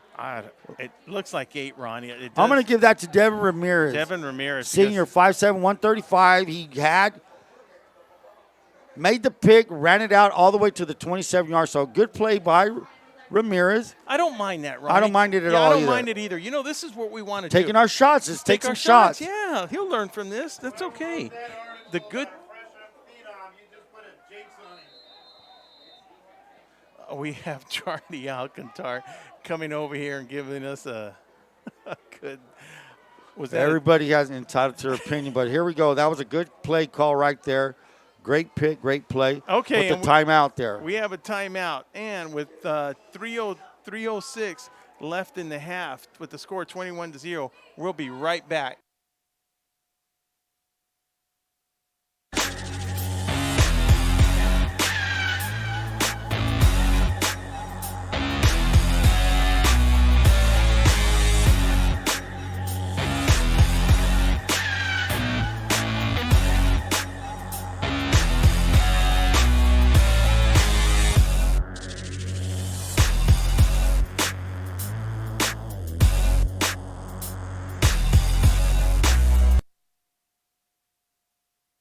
Welcome back, everybody, and let me just announce some of our people that have been very supportive, that have really backed us up and that believe in what BSN is doing.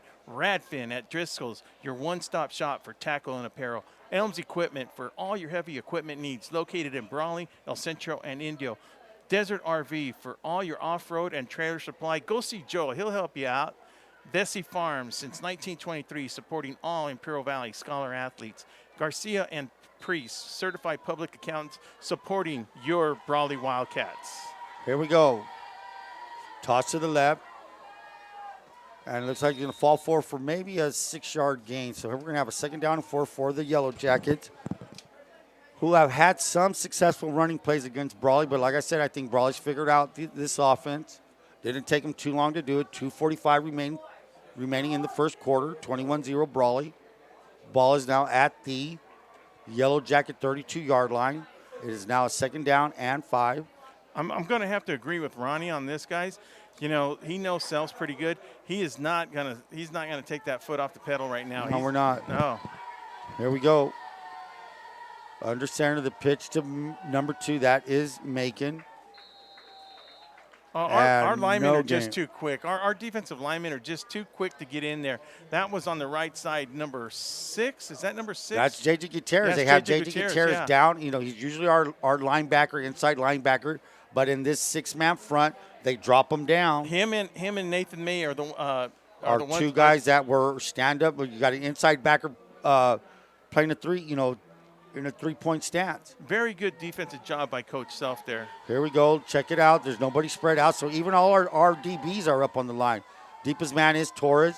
He's looking for a pass. He's hit from behind. The pass is complete to, that looks like Love, number 22. Brought down quickly, though. Yeah, that is. Yeah, Reyes. I don't know who got the hit. Was Reyes, but that was Love on the reception. Took a good pop for catching that pass. 4th down and 3. Now, Will, 4th and 3, 1:30 remaining. Do you punt or do you go for it? Well, Ron, they haven't been this far. This is one of those situations where you have to punt. Listen, you don't want to give short field to the Wildcats and have them score again. Let's see what it looks like they are going to go in punting formation. They have a decent punter. They got that soccer-style type of punter where, like, if he sees green grass in front of him, a couple of yards, he'll run it. He'll run it. So it's a good type of punter to have in this type of situation. He's a left-footed punter, as you can see. High snap. The kick is off. It's Torres. Is Torres going to field it at the 30, 35, 40, 45. Man, that was very close to a block in the back by Murillo. Yeah, I mean, personally, well, Mr. Tagabon's going to let him know, hey, let that one go. Let that one go, yeah. So with that good punt return, it gives the Wildcats ball on about the 48-yard line. 48-yard line. They still have 51 seconds. And one of the things I'd like to do right now is give special thanks to KC Welding. Mike, if you're listening, we appreciate everything you've done for us with all your welding equipment needs, also with machinery and tool rentals located in Brawley and El Centro. And special thanks to the Dom team, your real estate company serving the whole Imperial Valley, including farmland, commercial, and industrial ground. Go see the Dom team. Set up for a screen. It's 44. That's Craig Baum. He's at the 50, 45, 40. Spins his way, bowls his way down to the 34. I like that. I'm glad to see us get a screen in. Well, what I'm seeing, Ronnie, is downfield blocking for him. That's one of the key things that I'm seeing out there. You got a lot of there was 3 people down there downfield blocking for him, and it looks like we're going to have a timeout for the Brawley Wildcats. And while we have that timeout for the Wildcats, we'll be right back right after this.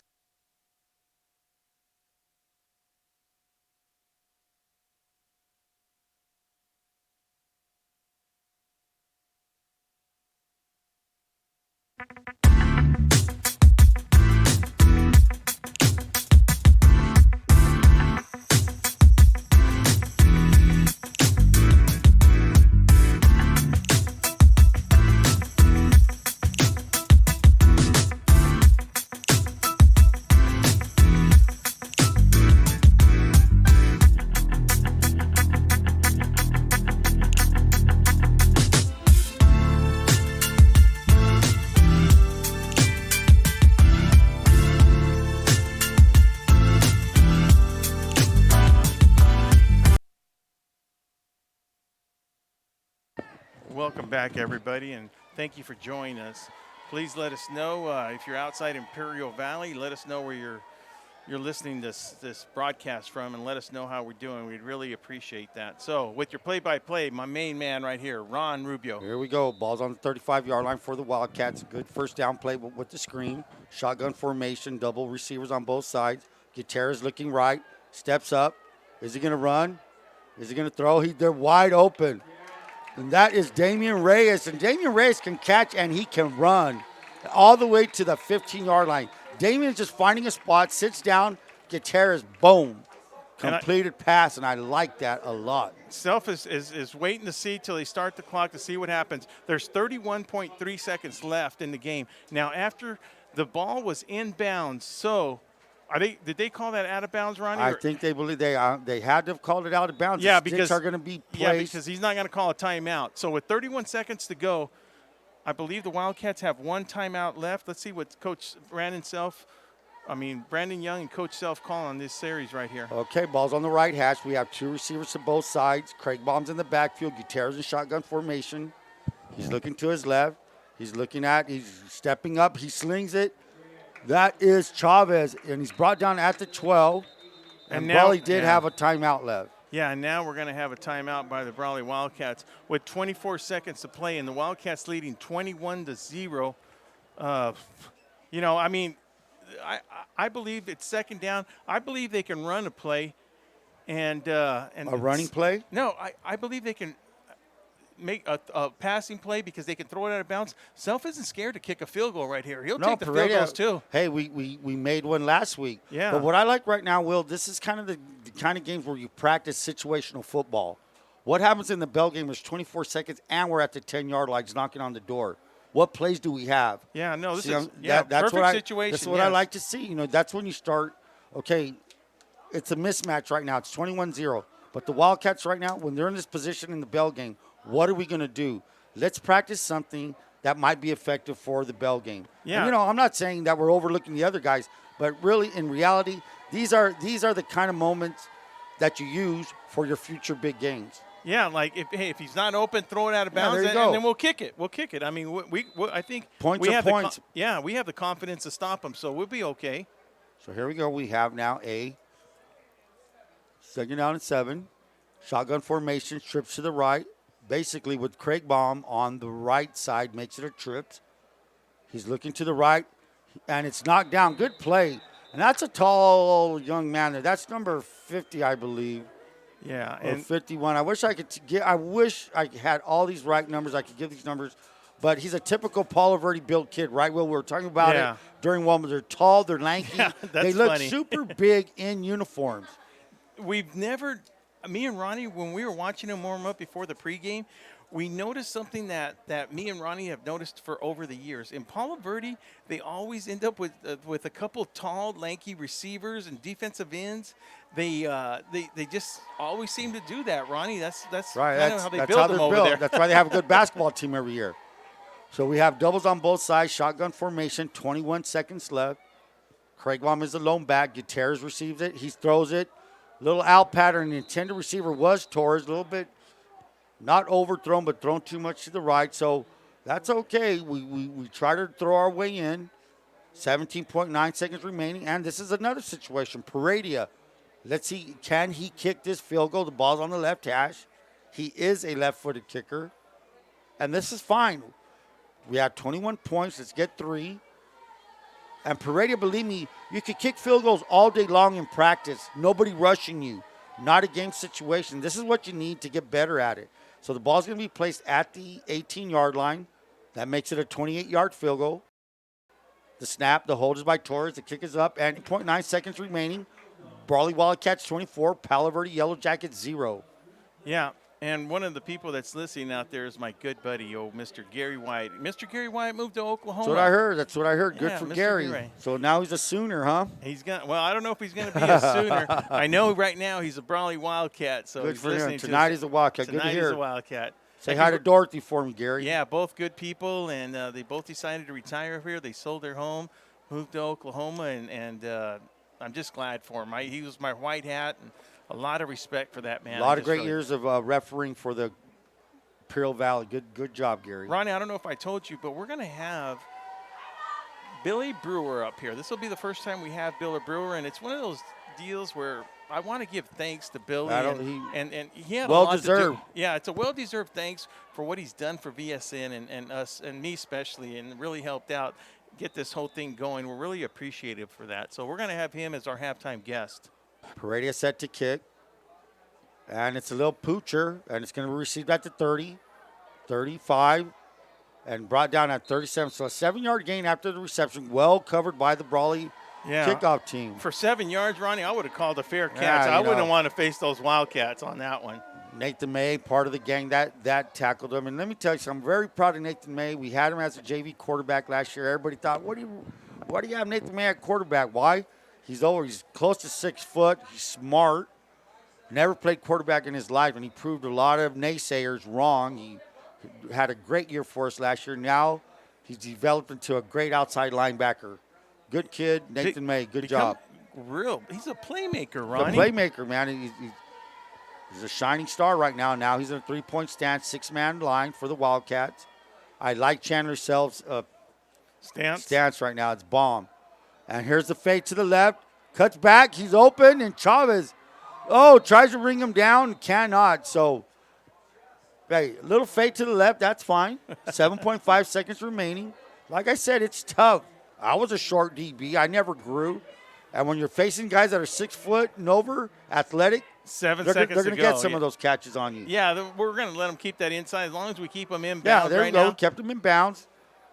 Ball's at the 41-yard line of the Wildcats. 7 seconds to go. Brawley Wildcats leading 24-0. And believe me, that's probably the best play from scrimmage. Yeah, actually, that's the one with the most positive yards for the Yellow Jackets. 41-yard line. They're under center. Fakes the throw. He throws it again. It's the fade again. And it's incomplete. They're going after Chavez, and that's okay. Chavez needs to work. both kids have good speed out there on that outside. It's speed versus height. So Chavez with the no call. So now 3 seconds remaining. Brawley 24, Yellow Jackets 0. 3 seconds remaining. What are you going to do? You're going to run. You're going to pass. They have not come out of this set. They don't have shotgun formation. They're going to be under center all night. 2 receivers, and it's the fake toss. Quarterback keep an eye. Number 4 is their quarterback. And that's going to end the half, Will. So that ends the half for the Yellow Jackets. Chase Schreiner is their quarterback. Quarterback keeper, no gain. At the end of the first half, it's the Brawley Wildcats 24, Palo Verde Yellow Jackets 0. And we'll be right back. And after these couple of words from Joaquin with some music till Billy Brewer gets up here.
Welcome back right now. If you've been away for a long time and you have a chance to come back to the Valley and you're a Brawley High alumni, and for the people that see him every day because practically he lives here, the man I'm talking about is Billy Brewer. He's been here 26 years as an AD, and one of the things we're going to talk about is about the sports, the sports that are going on during football, and then we're going to talk a little about a special sport that just became new, I guess, all in San Diego and a lot of other places. All over the state. Well, we're going to talk about that cheerleading sport, which is, I have a couple of questions for Billy, but I'm going to start off by saying Billy Brewer had a vision, and it's been a vision, I say, for a couple of years. We've been talking about it for a couple of years, and he had a big part of VSN. He was talking to Simon and talking to people are enjoying it. I mean, this is part, if you're a football fan, and we plan to expand to other sports, but we had to give this a try. So on behalf of VSN, Billy, you've been great to us. The whole BUH has been great to us. I really appreciate it. So on his 26th year, Billy, give us a little information on the other sports that are going on right now during football season. Well, first of all, Will, I appreciate you letting me be on here, and I appreciate VSN. We appreciate anybody that covers our kids. At the end of the day, that's all it's about, is getting these kids out there and getting them shown to other people, and hopefully go on beyond this high school. For a college degree and an opportunity to play college sports is kind of just, dessert at that point. So anyways, we appreciate you highlighting these kids, and I appreciate it. And like you said, it's been in the works for some years, and I'm glad you guys were able to pull it together and really get it going this year. So thank you for that. So in the fall right now, we have volleyball going. Volleyball team, it has one loss to Imperial, so they will play Imperial on the 24th of this month at Brawley. Please come out. Yes. Good chance that'll be a championship ball game. And so 6 p.m. game on the 24th, October 24th at Brawley High School. Will that be the last game of the season, or they play Central at the last game? We have Central one more time, yes. And actually, no, we just played Central the other night. We have, no, actually, that will be the last game. Yeah, so we played everybody by that time. Brawley has to win to tie if everything works accordingly to what it has Correct. to be. So we got to fill that gym, Billy. So they swept Calexico last night. That was a big one. They go, and we need some help this next week. They go to the 18th. They play at Southwest. Now, that was the night we were going to have a football game, Friday night. Oh, yes. There was an officiating shortage of officials, so that game is on Thursday. So I want to make sure to announce that. I'm sure you have a million times already. But Southwest, so Brawley at Southwest Thursday night, not Friday night. Football game, Like to have a great crowd, 7 p.m. over at Southwest. The following night is their cancer game between Brawley High School and Southwest, and that will be on that Friday, the 19th, right? That's the 18th. I'm sorry, the 18th, Friday the 18th, right. So we just switched. Instead of That's volleyball exactly on right. Thursday, now we're going to have football game on Thursday because of the shortage of referees. Correct. And the volleyball game will be on Friday. Well, personally, Billy, that's a win-win for all volleyball sports and football sports. Absolutely. I mean, you know, it's just going to be a great. We need everybody a flat-footed team like Palo Verde, and that's what we're calling it because we're seeing it. You're probably seeing it on the field. Oh, yeah. We just can't play at that level. You know, we just got to keep going that momentum.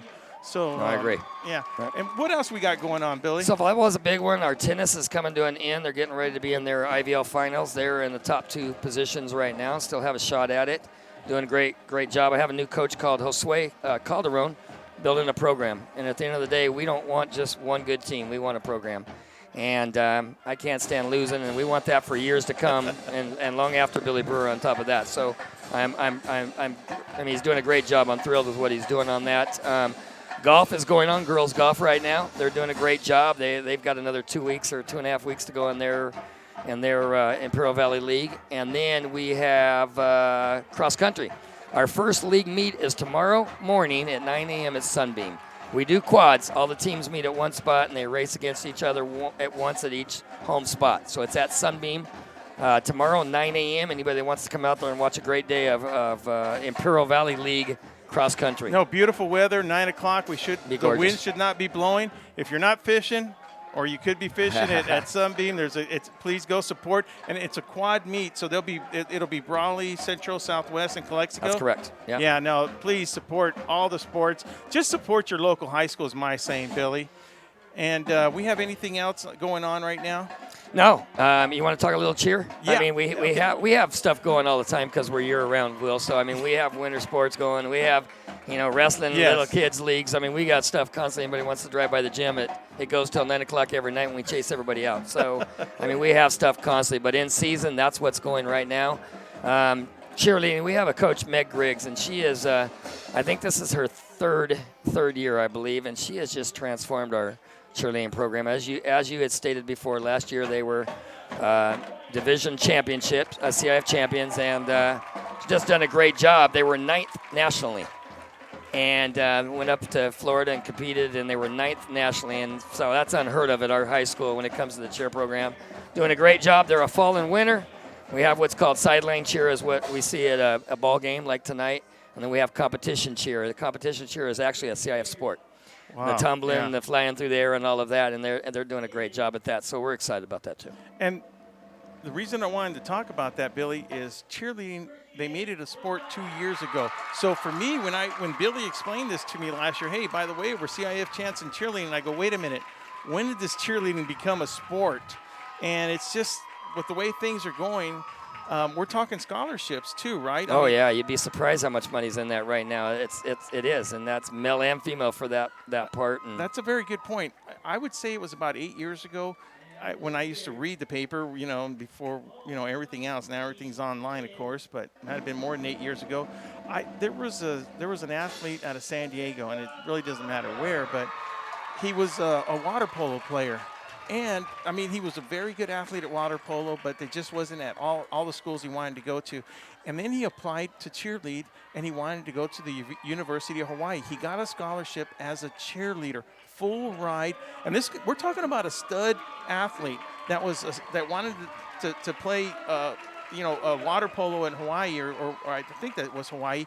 And he didn't get the scholarship, but he ended up getting it cheerleading, and that's how he got his college paid for. To me, it's a win-win kind of deal, Billy. Absolutely. If you can get to school and get that paid for, regardless of whatever sport it is, you're talking about this yesterday. You're here all the time, Billy. Every time I do a lot of the football stuff, but I just happen to see you everywhere. I mean, it's got to. You wear a lot of hats out here, Billy, and I know that the people in Brawley, especially the people in Brawley, and then I happen to be at Central talking to Craig Lyons and Sandy, and there wasn't enough good things said about you. And I mean, appreciate that. Everybody good else, people. yeah, they are good people, and we BSN has some announcement. I'm gonna wait till next week to announce it, Billy. I mean, I'm kind of excited. BSN is kind of excited, and we got Billy's support, and then that was important to me. That was important to me. So we'll be announcing that this week. And from VSN, and not just VSN, but from an alumni standpoint, Billy and Brawley people out there, we appreciate everything you do, Billy. Thank you. I appreciate that, Will. So let's finish out this game, and let's finish out this game with everybody healthy. That's one of the key things. Well, that's the bottom line tonight. I think you're going to see other kids start pouring in here in the third quarter just for that very reason right there and get them some playing time. If you guys see Billy out there, just, you know what? Pat him hard in the back.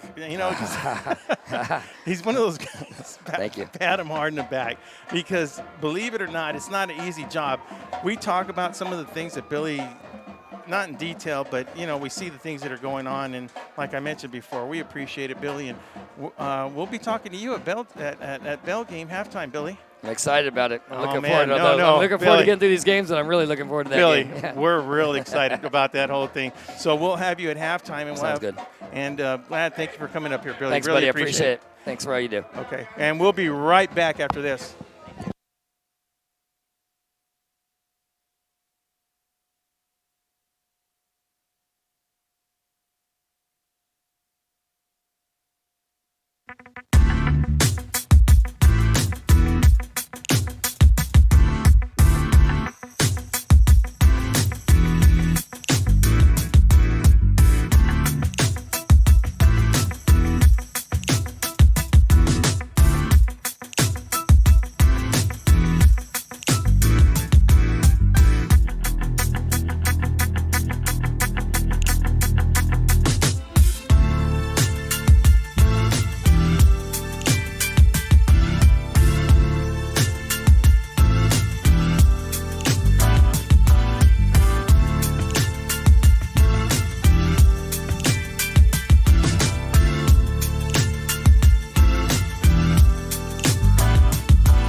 Welcome back, everybody. And with the score at Warren Field, 24-0, the Brawley Wildcats over the Palo Verde Yellow Jackets.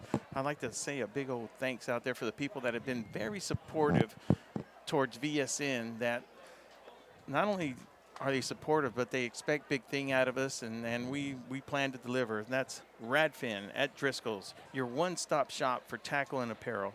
Elms Equipment, for all your heavy equipment needs, located in Brawley, El Centro, and Indio. Anything you need, give Ryan Rebelar a call down there, and they'll find a way to help you out. Desert RV Service, for all your off-road and trailer needs, go see Joel. Vesey Farms, since 1923, supporting all Imperial Valley Scholar athletes. Linda Garcia and Priest, certified public accountant, supporting your Brawley Wildcats. KC Welding, welding and equipment needs, also with machine and tool rentals. Give Mike a call, located in Brawley and Central. Mike, we appreciate everything you've done for VSN. Thank you very much. The Dom Team, the real estate company, serving the whole Imperial Valley. Big supporters, big fans of the Brawley Wildcats. We appreciate the comments you made for us. Me and Ronnie, we take it to heart. We really appreciate it. You know, Doug, we just can't say enough about it. So give them for their real estate needs, including farmland, commercial, and industrial ground out there. Anything Dom can do for you to sell, he'll get it done. And I'd like to give you some halftime scores. At Imperial right now, we have a score of 33-0. The Imperial Tigers ahead of Calexico. And Ron's going to give you the Southwest City Championship game, and we're going to start talking about a little bit what we think El Central has to do at this point, at this team. Probably the same thing Brawley has to do. Ronnie? Well, right now at halftime, it's El Central Spartans 27 and the Southwest Eagles 0. So let's take a look at what the scores we just reported. 27-0 El Central over Southwest. 33-0 Imperial over Calexico. Brawley 24, Palo Verde 0. All shutouts, all the teams doing what they're supposed to do, Will. Correct. And that's what you're building up steam. Like we said last week, the loser of that game is going to find themselves in a hole, that game being Brawley Imperial. So now Imperial's going to claw back, like we said. You know, that's what you do, Will. Now you're going to start seeing these three teams head for the finish line.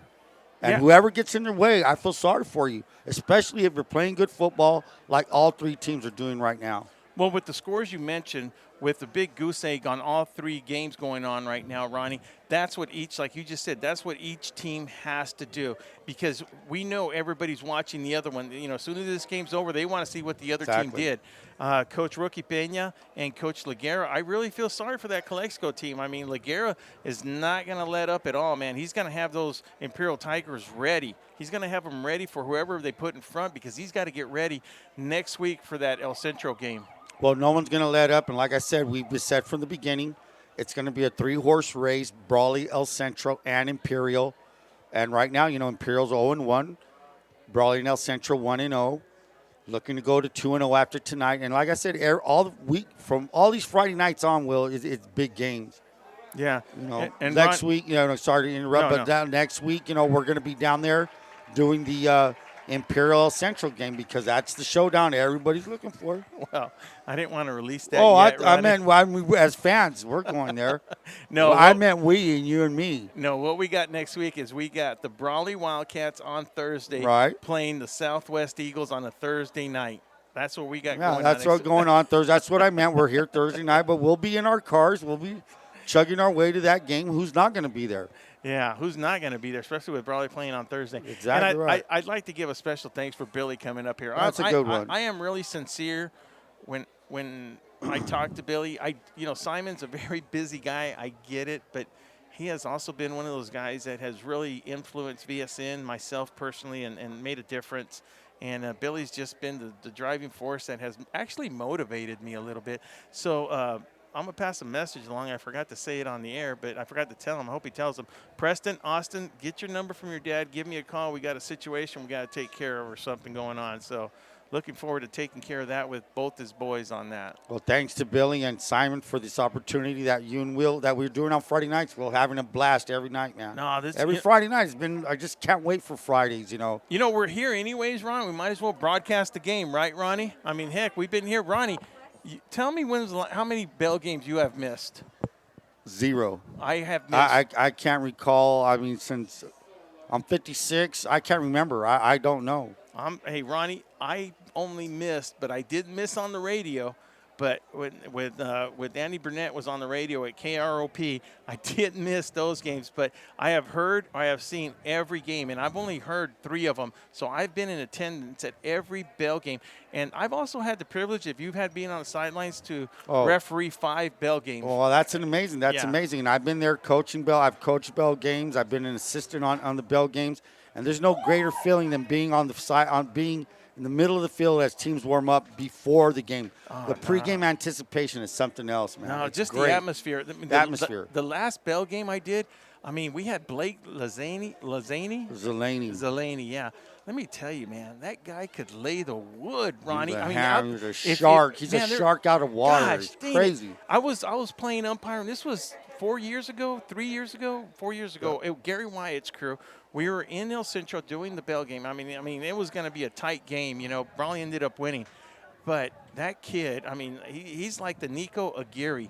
You know, between Nico Aguirre and Lazane, I can't even. Blake Zeleny. Blake. I mean, that's before they implemented those rules for the safety reason. I'll tell you what, because it's reasons that they put those rules in because of those 2 guys like that. I mean, many more before them, but just in the recent years, I mean, that's one of the reasons they put those rules in, because of Blake and because of Nico.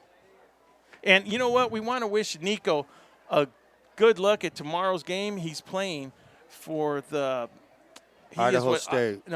Idaho. Yeah, he's playing for Idaho State, and they have a game tomorrow. We want to wish Nico Aguirre, you know, just the best of luck. And then our other, you know, one guy that we're really looking at playing at Boise State, he went down there during the spring, is Casey Klein. We had him from an interview. We're going to post that interview. It was just a great interview. Good one. Yeah, just getting the insight of what it was to go up there early before he graduated. He graduated early from high school and had a chance to go to spring ball at Boise, Idaho. And, I mean, I'm telling you, from what I'm reading and stuff, Boise, Idaho has big plans for Casey Klein. Big plans, and so does Brawley have big plans as we start the second half. Deep to receive for the Wildcats is number 12, Nathan Torres, and number 21. I believe that's number 21. That is Damian Reyes. Set to kick are the Palo Verde Yellow Jackets. So here we go, 24-0 Brawley. Let's see what we can do in this third quarter. It's a knuckleball kick to the 10. Fielded by Reyes. Great. 10, 15, 20, 25, 30, 35. Cuts back to the 40, and he's going to fall forward to the 44.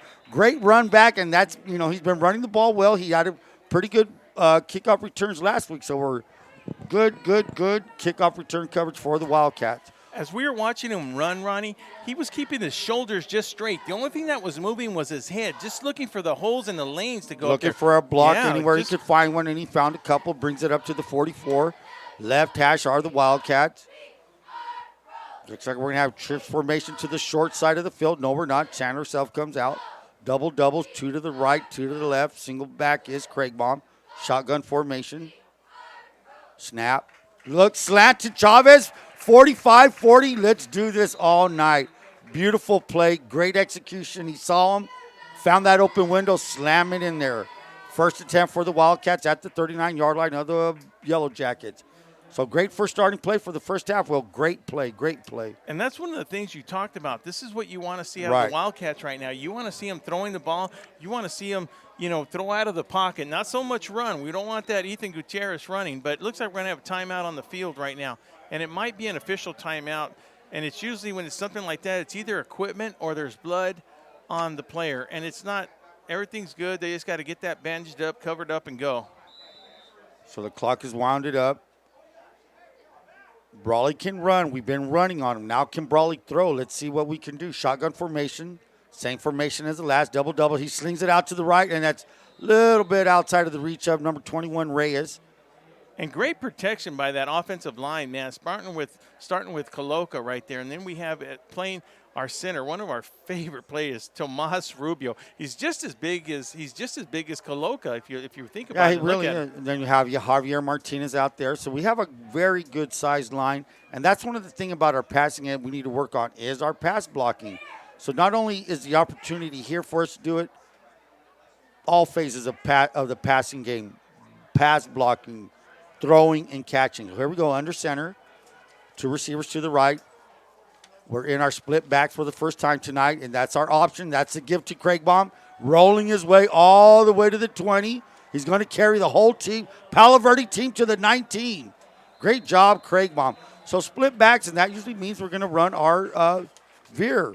Yeah, So, the thing about Craig Baum on that, well, it looks like he took the second quarter off, but he comes back, and he comes back with a set of fire lit in his eyes. There's no stopping him. he's hungry. Craig Baum loves getting the ball. He loves scoring.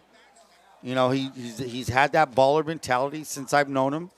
And, you know, he has the size to do it. So here we go. We're at the 19-yard line. Ball's on the right hash. Brawley will be under center. Craig Baum is a single back. We got two receivers to the left. That's Reyes and looks like Chavez. Snap, the give. And let's just give it to him all night. He's going to roll his way up to the 15-yard line. So Brawley's going to impose their will on him. We know we can run. We know that for a fact. We've proved it already in the first half. Yeah, and with 10:46 and the clock running, Wildcats getting ready to score because they started inside the 40-yard line over there. Good kickoff return. Set us up with some good field position. We're now at the 16-yard line. Middle of the field, under center will be Gutierrez. Split backs again, 2 receivers to the left. Don't know what's going on. He's looking back at the white hat, so he's under center again. I thought he might be changing the snap. play. The give to Reyes. Reyes bangs into one of his own linemen. It looks like Kopnick. Something went wrong with that That's play right Cody there. Kopnick. Kopnick may not have gotten off the ball fast, but that's what you get. What happens when a running back is taught, if your lineman is in the way, put your shoulder into him and get him out of the way. Otherwise, you're going to get nailed. So, Ronnie, friendly fire. Who's Kopnick in for? You'd mentioned that he was going to be a starter on the offensive line. Cody Kopnick was a very good guard. He's one of our guards. I'm not sure we have him at guard right now or tackle. We'll see. It looks like he is a guard tonight. And I'm not sure he's a guard. And what him and Adam Salazar have been rotating, Adam's on the sidelines. Cody Kopnick was our starting guard, but he had an ankle injury. Here's a gift to Craig Baum. Craig Baum is all the way up to the 3-yard line. He might have a face mask. Yeah, we might have that penalty coming in from the back judge back there. And, we had 4 guys on him. It might be just a face mask, like you said, Ronnie. And right now the ball's being placed on the 4-yard line. If it is, it'll be half the distance, and they'll place that ball on the 2-yard line. We have a face mask, and I seen it grabbed from up here, so it's going to take it half the distance, Will, right? Dang, you saw it from up here, Ronnie? Yes, I did. Gosh, I can't see numbers on Palo Verde, but I can see a face mask. Can't see numbers, but you can see the face mask. Right. So, first and goal at the 3. We'll make it the 2.5. Brawley's, like Will said, we had good field position after that great return by Reyes. Wildcats had the trouble, 55 yards, almost 60 yards, and they're in great position inside the 2-yard line on the first down to score again. Under center will be Ethan Gutierrez. Single back is Craig Baum.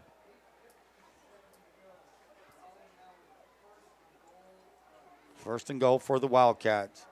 The snap, the give to Craig Baum. He just zigzags his way for 2 yards. Touchdown, Brawley.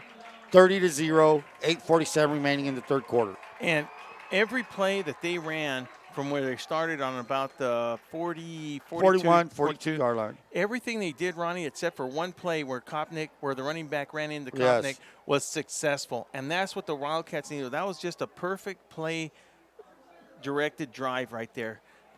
I mean, for the Wildcats, that's exactly what they need to do. What I liked on that drive, Will, was that first play from scrimmage, that little slant pop to Chavez. Yeah. Boom. Good for about that 15 got it rolling, yards. So, hey, these, with 8:47 left in the clock right now, I still do not believe that, it's, like I said, it's 8:47 clock running for the third quarter. Everything's kind of mellow out here right now. The Wildcats are just dominating on the football field right now. If you look at the demeanor of the Palo Verde Yellow Jackets right now, Ronnie, they just don't want no more. They want no more from them Brawley Wildcats. Well, you're down 31-0, and it's a tough spot to be in. So what do you have to do? You have to find some little bit of, it's a cliche statement. You got to fight for pride now, play for pride. You don't want to get hurt. No, and, right. And, usually at this point in time, the Palo Verde Yellow Jackets are thinking, when are you going to put your reserves in?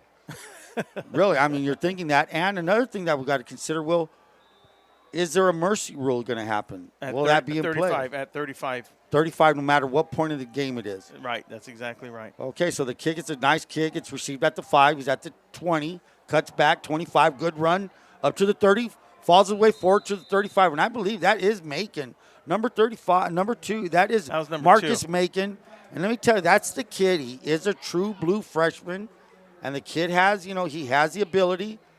He's going to get bigger. He's going to get faster. And on that run, prove that he can play varsity ball as a freshman. Amazing. No, he's actually very quick, Ron. Quick kid. Yeah, and to put him up at the varsity level. It's crazy. Yeah, and especially at a skilled position.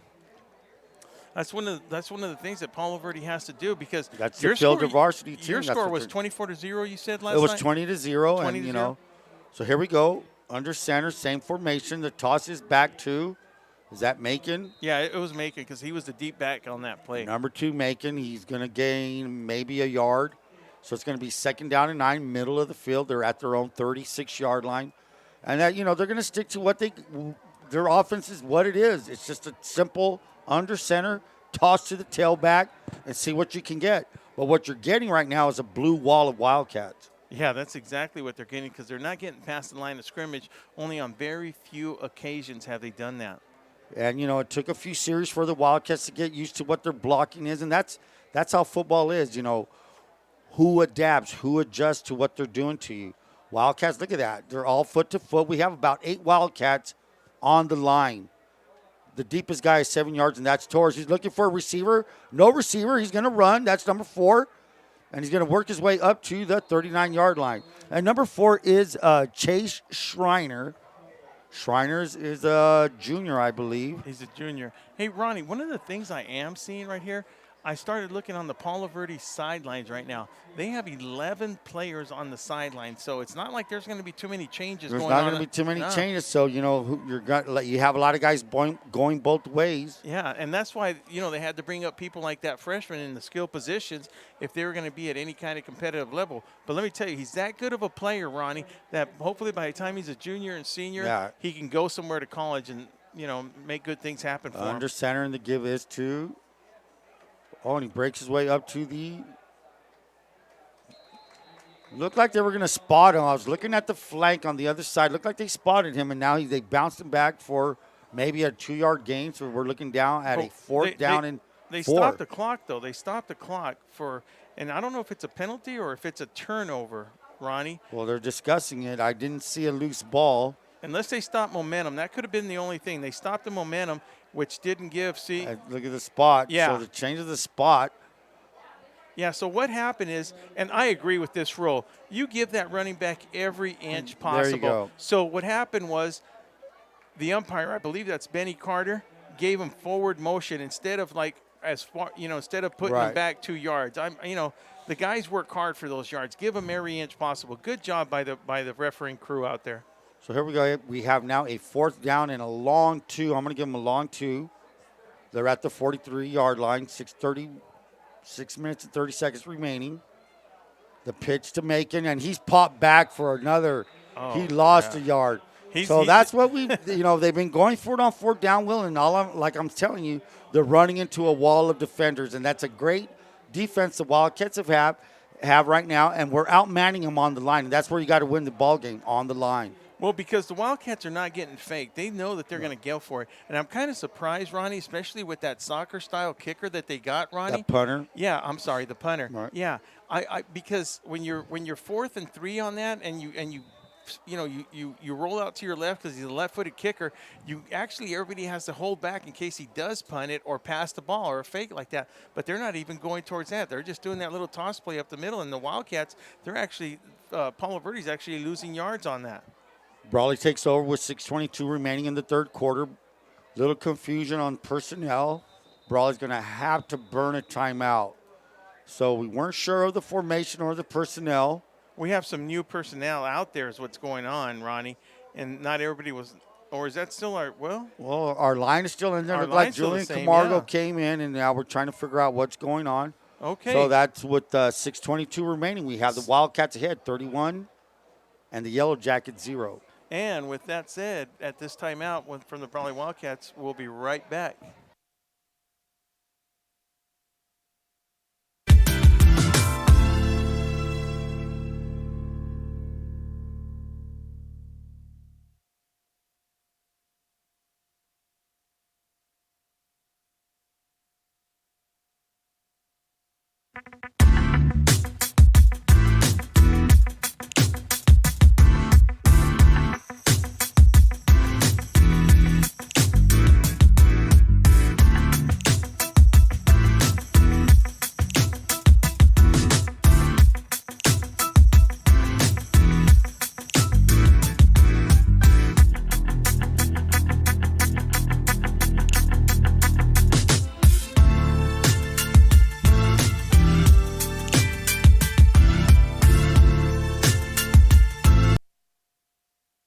Welcome back now.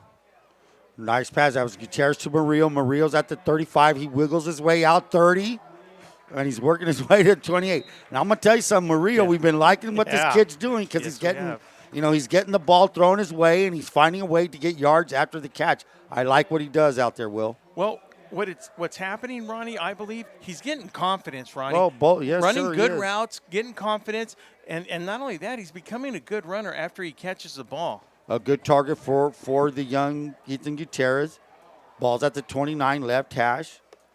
And this is what I want. I want to see Brawley throw the ball. I want to see them throw the ball right now. So here we go. Double doubles, shotgun formation. Single back is Craig Baum. That's number 44. Gutierrez, he's looking to his right. He throws it. A little bit overthrown, and that was intended for Torres. Torres is dying to make a play. That's about the second or third time he's overthrown him on that exact route, and it's there. So let's get that play. Let's run it again. It's there. Yeah, let's get some success on it.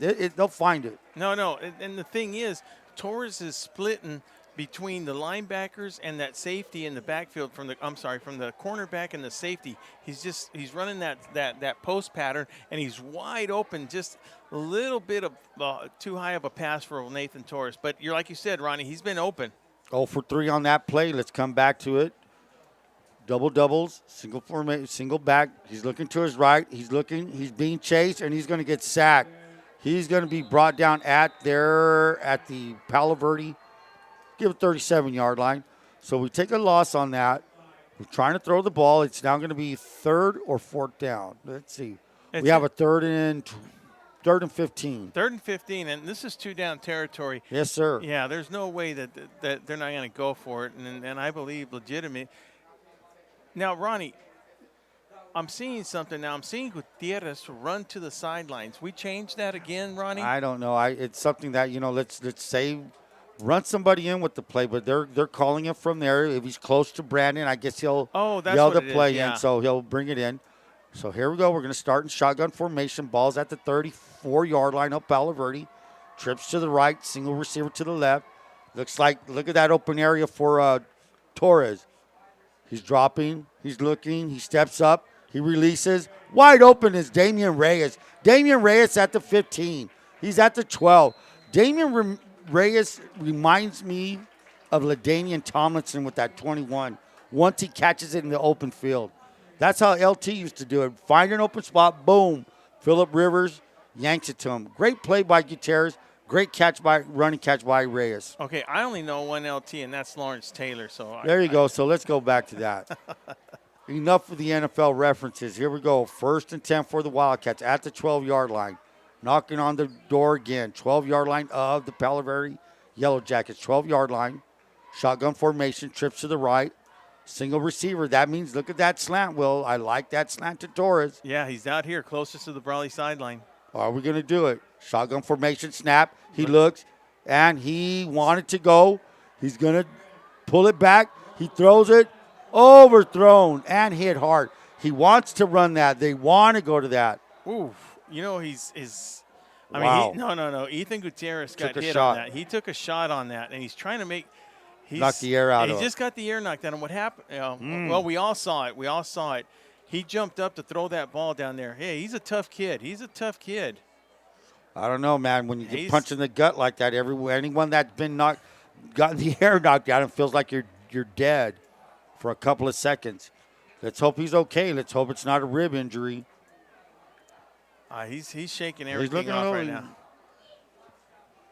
running a little bit feeble there, but let's see what Ethan Gutierrez has. We have a 2nd down and 10 at the 12. Empty formation, so I doubt he's going to hand it off. Trips to the right. He's looking to the left. He's running. He steps up. He's at the 10. He's at his 5. He's going to get tackled down at the 3-yard line. So There was no effect on his ribs on that running play there, Ronnie. If I anything, hope not. I hope not. No, He's a tough kid, man. He's been taking licks. Every game he's getting hit a couple of times here and there. I mean, good hits, and he's bouncing back. He has his hands on his hips right now. So now we have a 3rd and 1. So this looks like Craig Baum territory right here. Yeah, this is exactly like Craig Bond. I'm a little worried about Gutierrez I am. because he's got his hands on his hip. He's bending over a little bit. He's feeling that effects on that play there, Ronnie. You think about it. I've been hitting the ribs, and you just feel so – any little movement hurts. So here we go. The give is to Craig Baum. He's to the left, and he's just going to walk in. Look Yeah. like flag football in here. Gutierrez is walking, and I think he's got something wrong with his right side. If we have a second-string quarterback, I think we need time to put him in. Let's see. They're going to talk to him right now, and he's going. He's going to see Dr. Fareed He's okay. Yeah, he's. grimacing a little bit. I think they might just be talking about the play, but there's something going on a little bit right now. The kick is down. The hold is. And the kick is good. With 2:53 left and the score 37-0, your Wildcats take a lead. And tell you the truth, Ronnie, Fareed's looking over him. He's talking to him now. And, I mean, I don't know what the conversation could be about, but something happened to him. But let's just hope it's not major. And with that said, we'll be right back.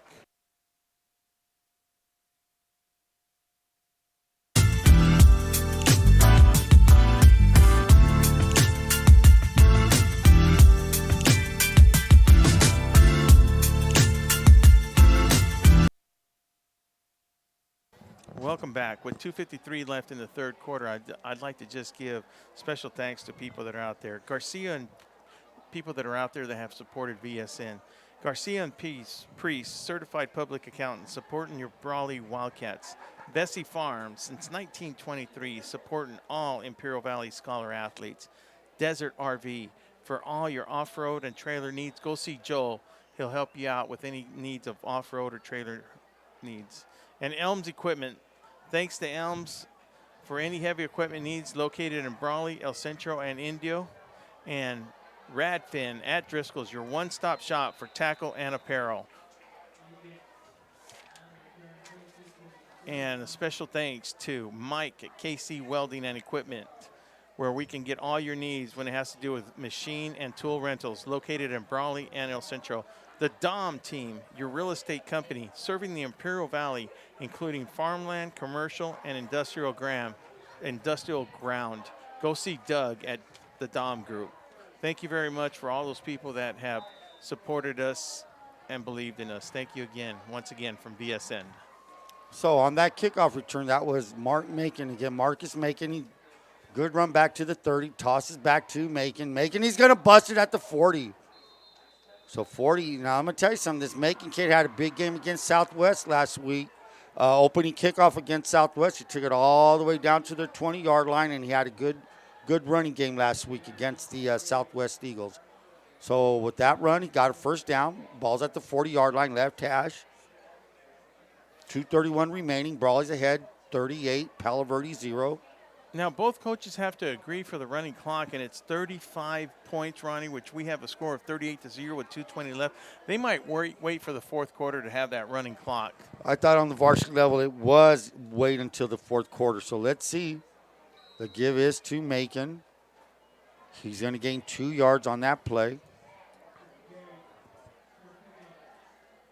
So we're going to have now a 2nd down and 8 for the Yellow Jackets.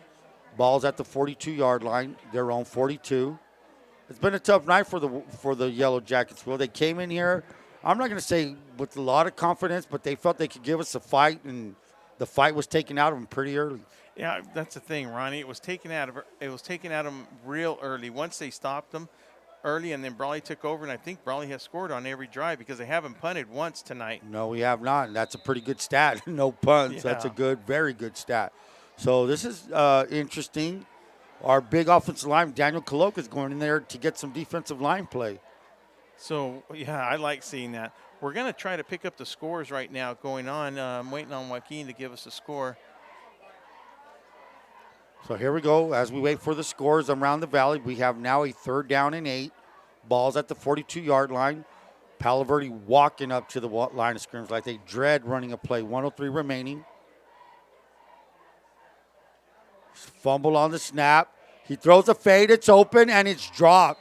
I don't know if it was dropped or it was knocked down by Adrian Chavez, but hey, the guy just laid it out there. That's number 4, and that is Chase Schreiner. Schreiner just a nice little toss out there. Should have been caught. Knocked down by the Wildcats. So that's bringing up a 4th down and 8. They look like they're going to be in punt formation. Back to receive is Torres and Damian Reyes. So in the 3rd quarter, Ronnie, we got Central over Southwest 41-0, and then the Imperial leading the Calexico Bulldogs 47-0. And, of course, right here we have a score of 38-0. So right where we expected all the teams and everything that they had to do, Ronnie, all 3 teams that are in for that three horse race, they're all doing what they have to do. And that's the kind of football you expected tonight. They were, on paper basically mismatches.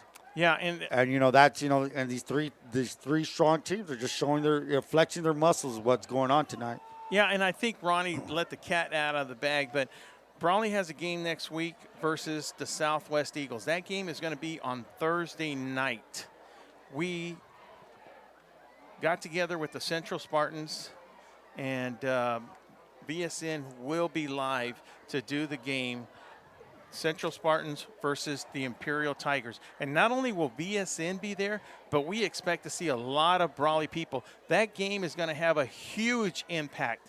The winner of that game is going to – it doesn't matter what can happen, whether Central wins or Central loses. It's going to come down to the bell game, Ronnie. But we knew that from day one. So just to let everybody know out there, expect to watch BSN. And we will be there. It's going to be a great night. We're very excited to do that. We have our commitment, which we have been keeping with the Brawley Wildcats, but it was fortunate enough that because of the shortage of referees, they will be playing the Southwest Eagles on Thursday. But you, everybody watching and hearing us, you are going to be able to see a great game. You're going to be able to see the mighty Spartans against the Imperial Tigers. The Imperial Tigers have to win that game, Ronnie. That's as simple as that. It's a must-win for them. Otherwise, they're done. They're done. That's CIF atmosphere right there. It's a playoff game for the Tigers. Yeah. So as we expected, we're getting some reserves in, and that is number 25 at quarterback is Dawson Figueroa. He is the starting quarterback for the JV team. He helped guide us to a 20-0 win last night. And at the end of the 3rd quarter, we have our Brawley Wildcats 38, Palo Verde Yellow Jackets 0. And we will be right back.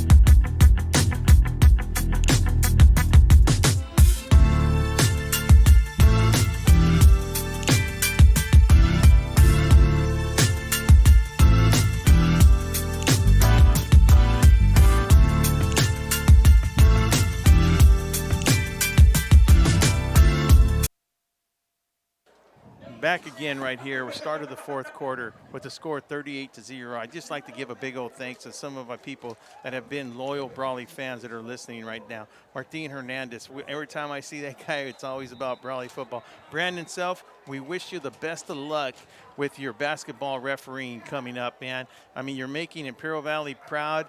It's just good to see one of my good friends he was a referee football official with me down here. Now he's refereeing at the college level. Great job, just, great just job. an excellent job. I mean, just proud to see him doing that. That is totally awesome. Andrew, Dom, we always appreciate you with the kind words you have said to us. We really do. And then Maribel Fuentes, thank you very much. And, you know, Big Mac, buddy, always got you coming covered, brother.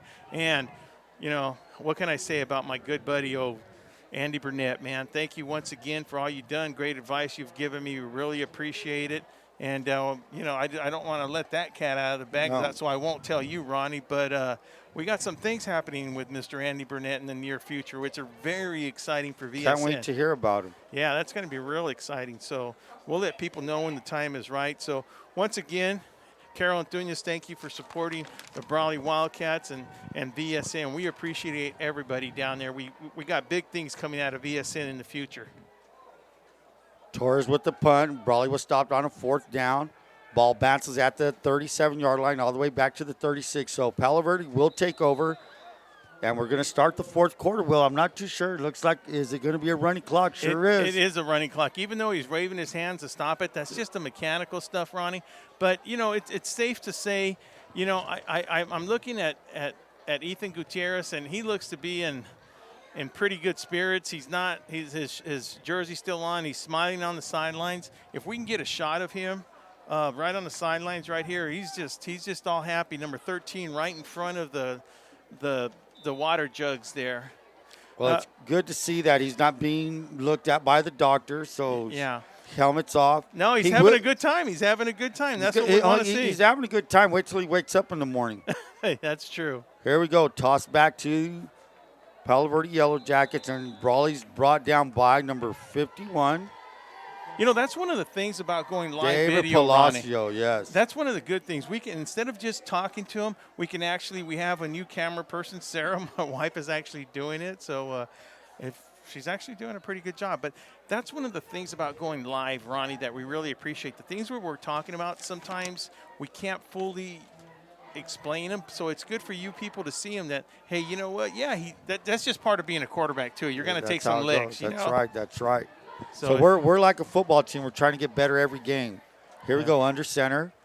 The give is back to, I hope that must be Macon. Like I said, I think Palo Verde needs to put some outlines on those yellow numbers. We're going to say that's Marcus Macon for a small gain of about maybe a yard, if that. So we're looking now at a 3rd down and 10, 39.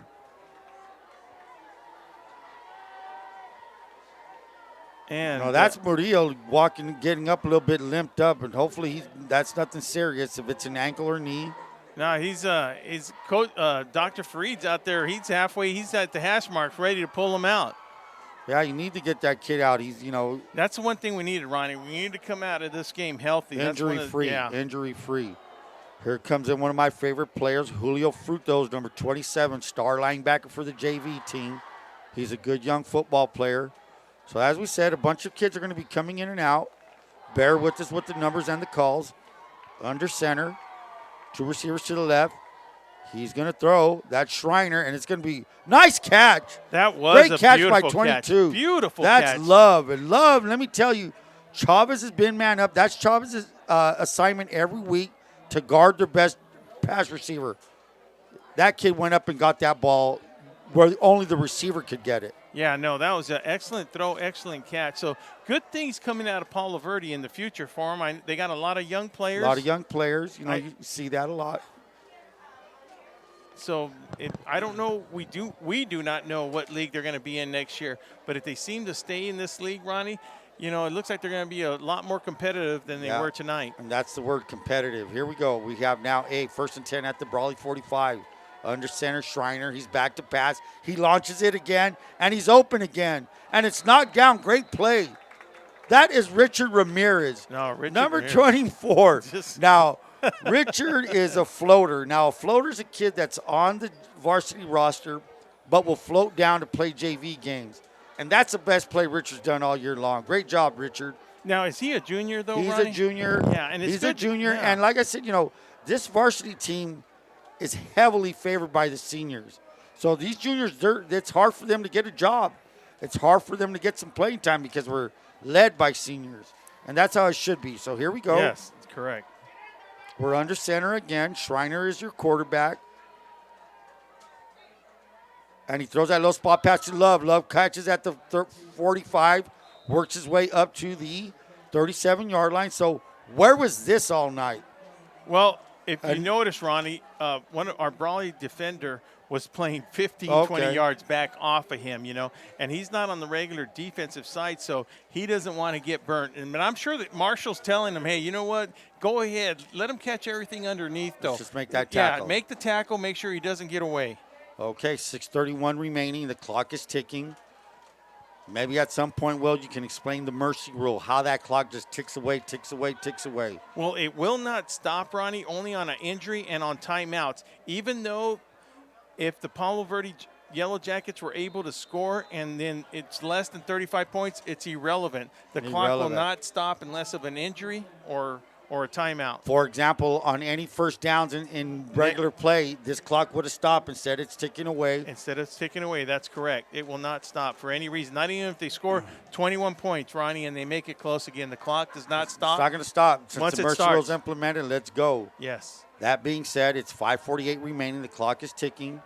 Same formation. They're not going to change anything they're doing. They may throw the ball a little bit more. They have two receivers. And here's that quick pass. And he's going to cut open.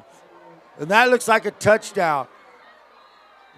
Yeah. Well, we might see that out of Imperial and out of Central and Southwest. They're going to get those late scores because what's going to happen, Ronnie, they're going to put in the subs. Now, the subs got to get some playing time, They got to get some playing time, too. Palo Verde doesn't have enough players to actually to exchange players or rotate them in. So they're actually the first stringers. So we're actually getting some playing time, getting some of these sophomores and juniors ready for next year, giving them some playing time. You never know where they're going to have to step in, whether it's an injury or whether it's next year, ready for season. So it's good to see that. And it's, we controlled the game. We feel good about that. Everything's good.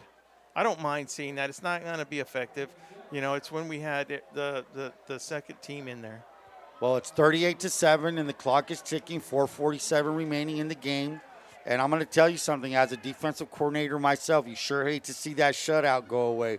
I know we're stomping them and we're shutting them down, but 38-0 sounds a whole lot better than 38-7. I'm going to say that as a coach. But anyway, good job, Wildcats. The clock is ticking down. Let's see what we do on offense. So like we said, Will, we started the night out. We knew what was going on. We knew what was going on here. We knew what was going on in El Centro at Southwest, and we knew what was going on in Calexico.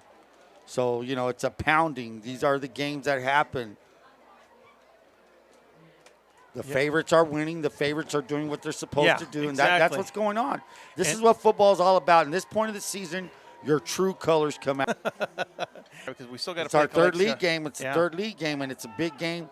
It was a big game for Brawley and Imperial last week. First game of the league play. Now here's a little onside kick. Nice recovery by Omar Chavez. That's just smart. Chavez just covered that like a shortstop for the Dodgers. I don't think I should say the Dodgers right now. No. Not right now. Give it a little bit more time. Let the healing begin. Are you a Dodger fan, Ron? True blue, brother. True blue. All right. Well, it's good to hear you're still a Dodger fan after that. There's nothing wrong with that. We live and die. One thing that impressed me, Kershaw going up to the mic after it's a tough job to do, man. And he just manned up, man. You got to respect an athlete like that, What are the odds? Yeah. Here we go. So the ball now is at the Brawley 48-yard line. Dawson Figueroa, sophomore, leading the offense. Now we're going to be in our basic wing set. Single back, looks like Richard Ramirez.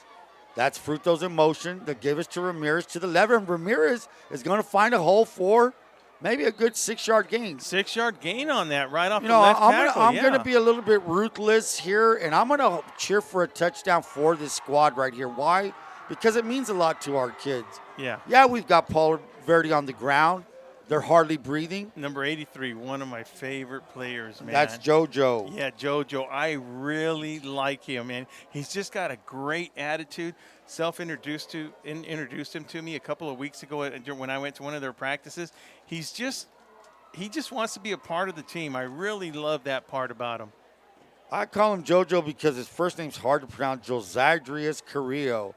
Again, and that's number 7. That's Caleb Salis. Salis is going to be stopped up at the 46-yard line of the Yellow Jackets. So JoJo's in there. That's number 83. Yeah, so any family of JoJo, and practice, you talk about a kid that hustles, Ronnie. That's one of the things that really attracted me to him, his hustle. I mean, he's not a starter, but yet he does the same thing a starter does. He's out there all the time. Whatever they ask him to do, he does it. And yeah. you need players like that. There's some kids that are very reluctant to do that. Not Joe. Way to go, Joe. So here we go. Looks like this may be second to the last play of the game. 1:15 remaining. Figueroa under center. The give is to Ramirez. Ramirez is going to find his way for a first down. Way to go, Richie, all the way to the 40. We're now going to be inside 1 minute, and it looks like this is going to be the end. The clock's going to tick.